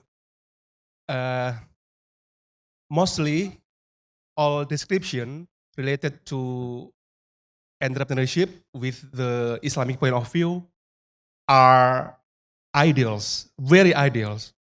So should we go to the apologetic point of view that there is no more experience between society to implement and to act like an Islamic man in terms of entrepreneurship. I mean, because now theory are used to organize the economic, social, and political life of the people, and the mainstream one is the dominant economic system now is based on capitalistic point of view. So is it an apologetic point of view to say like that? I mean, there is a huge gap between the ideals and the reality in terms of how to enhance entrepreneur to conduct as Islamic entrepreneur. So this is my question, and the other one is to Ms. Barbara. Based on your experience, especially in Spain experience, how to deal with such bigot critic, which lead to say that no need to make movement something like halalization and so on. How to deal with such bigot critic based on your experience, Spain experience. Okay, thank you. Thank you for the opportunity for me. I want to asking some question to Dr. Barbara. Because we are living at 21st century when technology are the most factory used.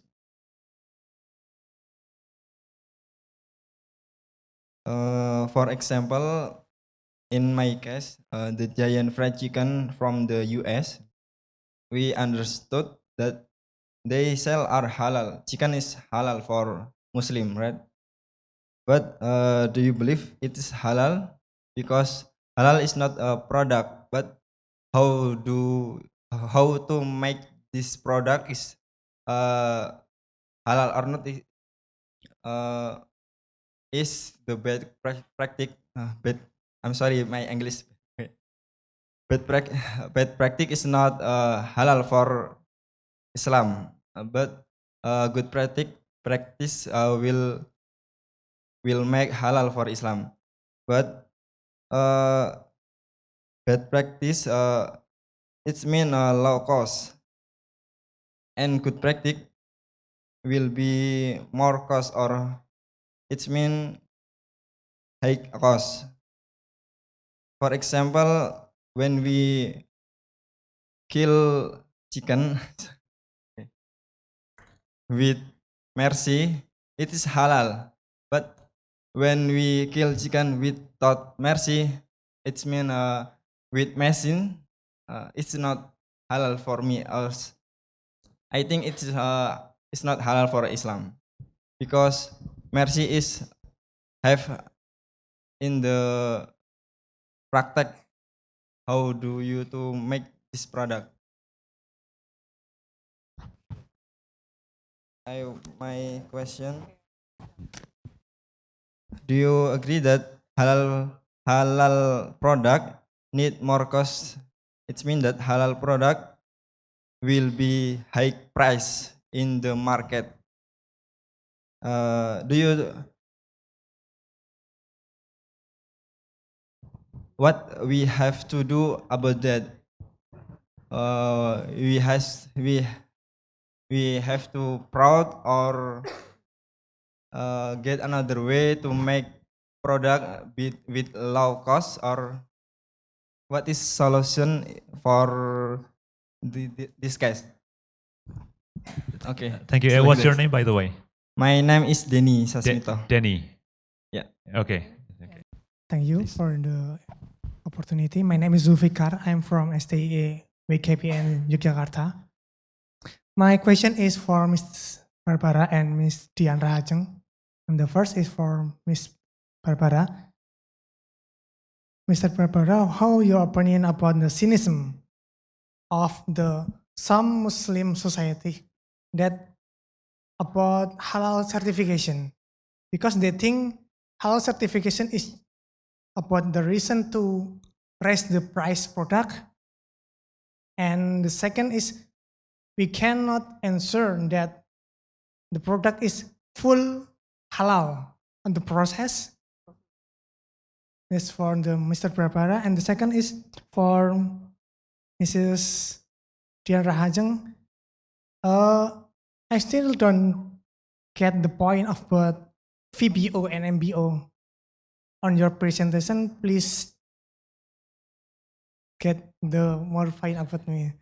Because I have 8-month experience work in PMT before I get master degree. Thank you very much. Thank you so much. So let's, I give the opportunity for the speakers, please. Thank you, Pak Wasis. Yes. Pak Wasit. Wasit. Sorry for the wrong spelling. Yes, I'm agree with you that there is a gap between idealism and the current practice.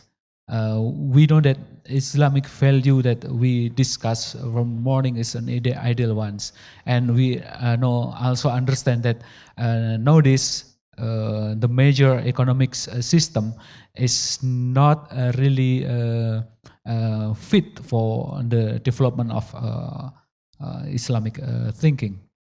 But in my opinion, there the gap can be make it more what do you call more clear by having or analyzing the assumption of each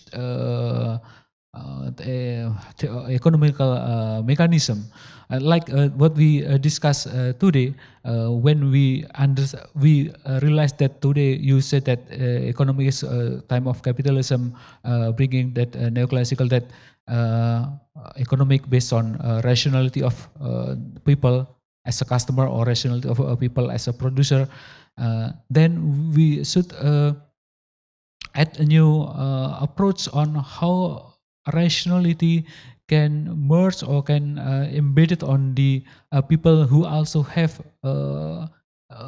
spiritual value, or people have another reason for existence in the world, not only for perceiving the rationality, the wealth creation, etc. So the Islamic value contribute to the improvement of current economic practices on that sense. And also when we discuss about information related issue, that in current economic framework, that assumption of information symmetry is not performed, is not fulfilled, because we learn about neoclassical economy, one assumption is about information symmetry. Information that equilibrium can be reached with all of the parties have same information, and Islam give a foundation on how everybody in the partnership or everybody in the business should give a fair and proportional information in that sense. So this is an idea that I think can supplement existing practices and the theory. Yes, it's not easy for us to make the ideal value come through today, but I think there are three things that we can make. The first one is to have a clear and correct understanding about what really Islamic entrepreneur is. So we do not discuss a label of Islamic entrepreneur or Islamic entrepreneur, but we discuss about the essence of Islamic entrepreneurship, the pillar of Islamic entrepreneurship. So it will not falsified with another concept. about social enterprise, etc. And the second is about to make a close collaboration between us as an enthusiast in the Islamic entrepreneurship research or in the Islamic entrepreneurship practices to make a collaboration, to make a common movement. So everybody, every of us practicing Islamic entrepreneurship in terms of research as I am a researcher, in terms of a practitioner if I am an entrepreneur. So provide the society with what Islamic value is important. Not only learning from the scriptural texts or from the Quran and Hadith that you said idealist, but we cannot bring Prophet Muhammad example today because he already passed away. But we can make a movement of Islamic practices that show the essence of Islamic value. And then the third, I think it's important also to for us to give a pressure to the institution, to the government, on how the initiative, the regulation of that supporting the Islamic entrepreneurial practices can be provided by the government. So as Kartika Rahajeng said that the institutional and rule is unclear about this issue. So there is a hope for all of us. Belong your own occasion and that we cannot imagine that the idealism will be become a real if we as ummah cannot practicing by ourselves, and then we can develop it as a mass movement on that. I think it's my point. Thank you.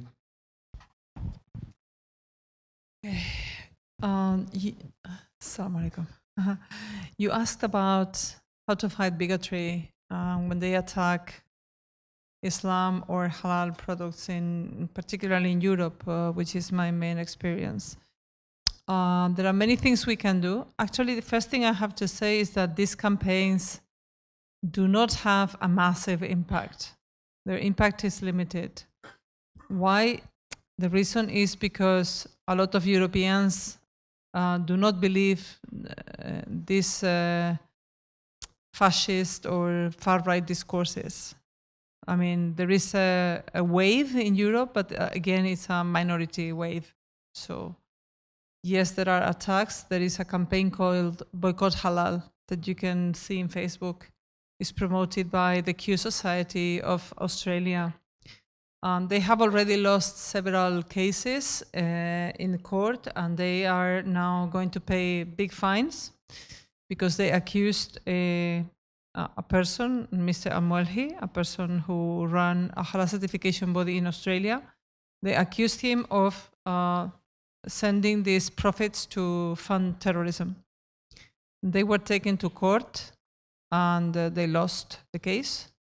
So they are losing a lot of momentum. They had a small peak, but they are now, even you can see, if you go to the Facebook, you will see something really interesting.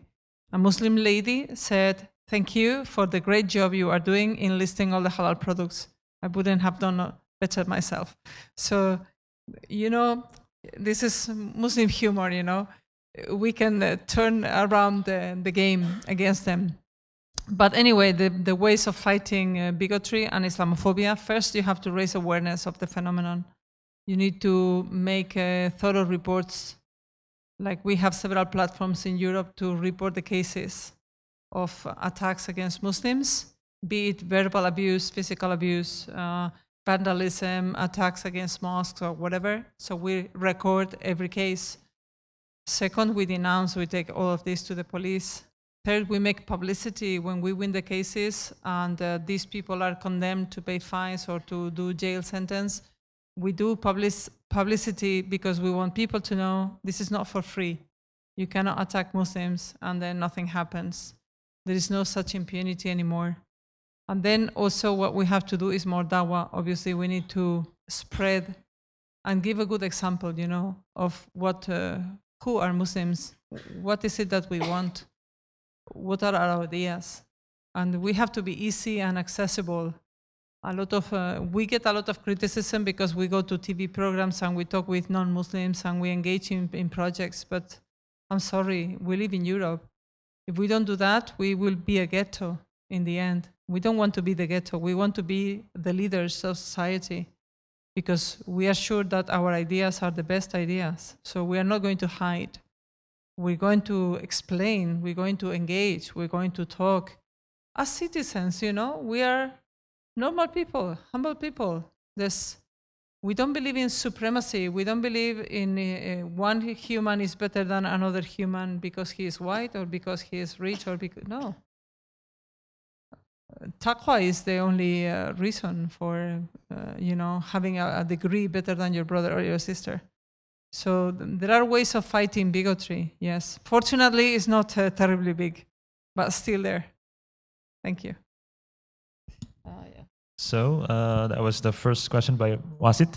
Hope that answers. And then the next question is about the case is halal chicken, right? And usually halal means more cost, meaning high price. And one of the questions is that first, the halal is the way, using machine, is it appropriate? And then can we make halal products being more, let's say, cheaper, right? Because that's the attack. So please. Thank you. Okay, halal chicken. Let's go. First thing I have to say is that we eat too much chicken, way too much chicken in the world. Sorry. Millions of chickens are slaughtered every day. We eat too much meat. It's unsustainable. So from the environmental perspective, we should go green a bit more, right? Okay, going back to the chicken. When you consider the price of chicken per kilo, in Spain the average is like €3 per kilo. This is approximately $3 per kilo. This is a very low cost product. Do you think it's expensive? I'm telling you, chicken is not expensive. It's a low cost product. The reason it's low cost is because in most societies, the cost of everyday purchase, which we call the basic daily shopping, cannot go beyond certain limits because then you will have social unrest. So some products have very low taxation, for example, bread, milk, dairy products, chicken, for example, is one of them. They have very low taxation because governments must ensure the average citizen get at least proper, nutrition. So first, chicken is not environmentally friendly, or at least eating so much chicken. Second, it's not really expensive if you consider the cost of raising the animal. And third, when we talk about halal certification, it shouldn't be an added cost, not more than any other quality check. For example, in my country now, we have a case of listeria contamination. Listeria is a bacteria which can be mortal. We have so far more than 200 people in hospital and 3 dead people. This is expensive. That's really expensive. The cost of life is irreplaceable. So spending a bit more in quality controls, because in the end, when you look at what we do when we do halal certification, we ensure that the food is halal and tayyib. The tayyib being food safety requirements, and halal being that if I'm talking about chicken specifically, this chicken has been fed properly and raised in a humane way and is going to be slaughtered in a proper way. Now, if you eat chicken, you kill the chicken before you eat it, and it doesn't matter if it's halal or not, you have to kill it anyway. So the cost is still there. What I do is we send somebody to supervise that it is slaughtered in the correct way, in the halal way, to pass this trust to the consumer, this warranty that it is truly halal, right? And I can tell you the supervisors check every chicken, right? So they are halal. The cost is very, very small in the final price to consumer, right? Regarding your question about machine slaughtering, some halal standards approve halal slaughtering. We don't do it in Spain because it's, as far as we know, it's not 100% reliable. But if somebody invents the reliable machine, you'll hit it. That's an opportunity for entrepreneurs to make that. And we kill millions of chickens every day. All right, yeah. So thank you, Barbara. Now the next question from Zulfikar about the MBO, and then one for Boyke, isn't it? For the no, okay, only for Dian. Please. All right, Mr. Zulfikar. So value-based organizations, or VBOs, is an organization that based on values. Values, it means, any kind of values. In the BMT terminology, is based on Islamic values. That's one. Membership-based organizations is, organizations that based on memberships. And a cooperative is an example of these MBOs. BMT, in this case, because there are three categories of BMT, right? The BMT that fall under the cooperatives category, the formal one that been registered under the Ministry of Cooperatives and Small and Medium Enterprises. Second, BMTs that choose to be semi-formal, that only register to the legal, to the notary, I'm not sure. And third, BMT that falls as the non-formal one. Only maybe, for instance, Barbara has some money, Boyke has some money, and okay, do you have how much money? Let's gather some money and let's make this BMT. That's it, and let's distribute it to people. Shall we go to the legal? Oh no, not this moment. That's the non-formal one. The one that we discussed in this case, because of this access consideration, basically. But the one that in the fraud case is the one that under the formal one. That's supposed to be less, fragile to fraud, because it's being, supposed to be monitored by the supervisory, the ministry. Supposed to be monitored, supposed to be everything, being regulated. But in fact, even though it's a formal one, it still has problems. So basically what I'm saying is BMT as a cooperative it falls under the value and membership-based organizations, that this type of organization has consequences, which means value-based, of course, it should follow the Islamic values, for instance. So basically we may expect that there will not be any fraud, because fraud is harming others and we're not supposed to harm others, right? And secondly, well, as a membership-based organization, as a cooperative, it also still needs to supporting the society, supporting the members. But on the other hand, this fraud is occurred. So that's the point. Thanks, Pak Zulfikar. So thank you. I heard, but do you have questions for each of us, or? Oh my God! All right. So we still have how many minutes? I think we are running out of time. How is it? Do we have still time, or we can? One more question? Okay, one more. Okay, give it to the lucky man over there. Assalamualaikum warahmatullahi wabarakatuh. I introduce myself. My name is Hadi. I'm a postgraduate with Mr. Wasit. In English, Wasit is judge. Mr. Judge, I usually call him. My question to Miss Barbara. Okay, based on your experience of I will ask about terms about in Islamic entrepreneur and halal entrepreneur in Europe. Okay. If we talk about that term, I know Islamophobia in Europe is, I don't know the condition, but as I know, European people is very, very afraid with Islamic. I don't know, it's in my opinion, I don't know. In way to, like you say, through movie, there make some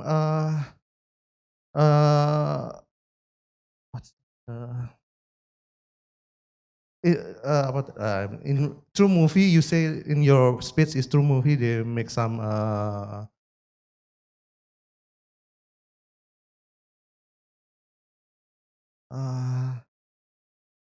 use I forget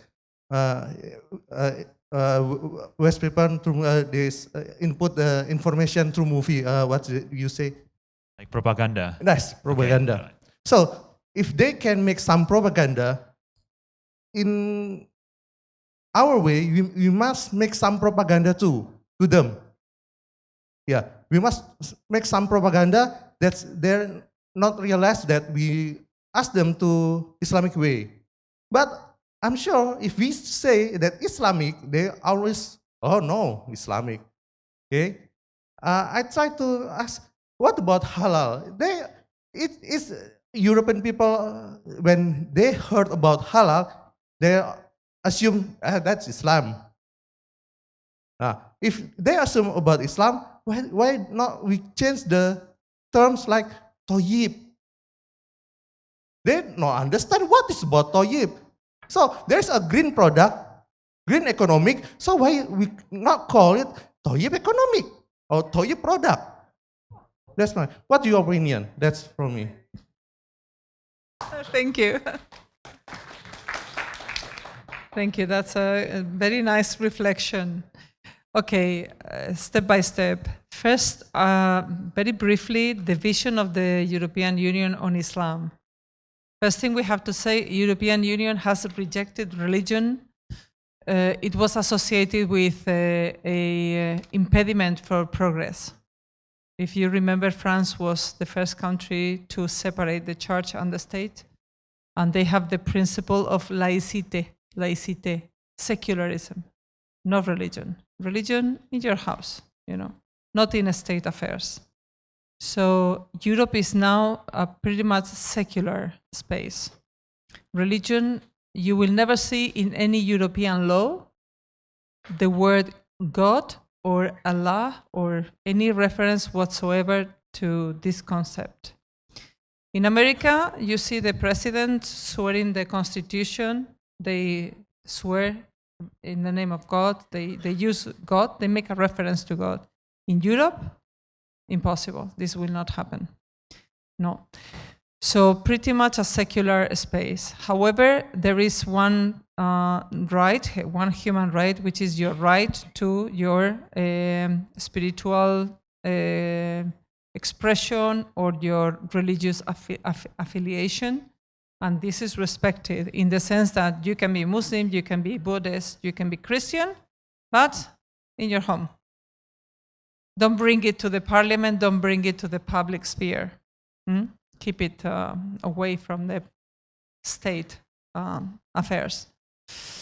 So the view is generally negative, generally speaking. Not only because of terrorism, but also because Islam challenges a lot of social customs in Europe. For example, homosexuality, the model of family, the role of women, polygamy, surrogate pregnancy, euthanasia, organ donation. There are many, many, many issues which are considered to be social advancements in Europe, which are controversial or at least still subject to debate in Islamic context. So this is the other issue. They see Islam as a threat to European freedom. And when I say freedom in the broadest of senses. Like anybody in Europe pretty much can do whatever they want, right? And like killing another person would be like the red line. But up to there, you can pretty much do what you want, dress what you want, drink what you want, take drugs, do whatever you want, spoil your health, beat your wife. I mean, this is more or less the boundary, right? The way you educate your children, if you give them vaccinations or not, are topics of debate in Europe. Nobody will dare to tell you how to educate your children.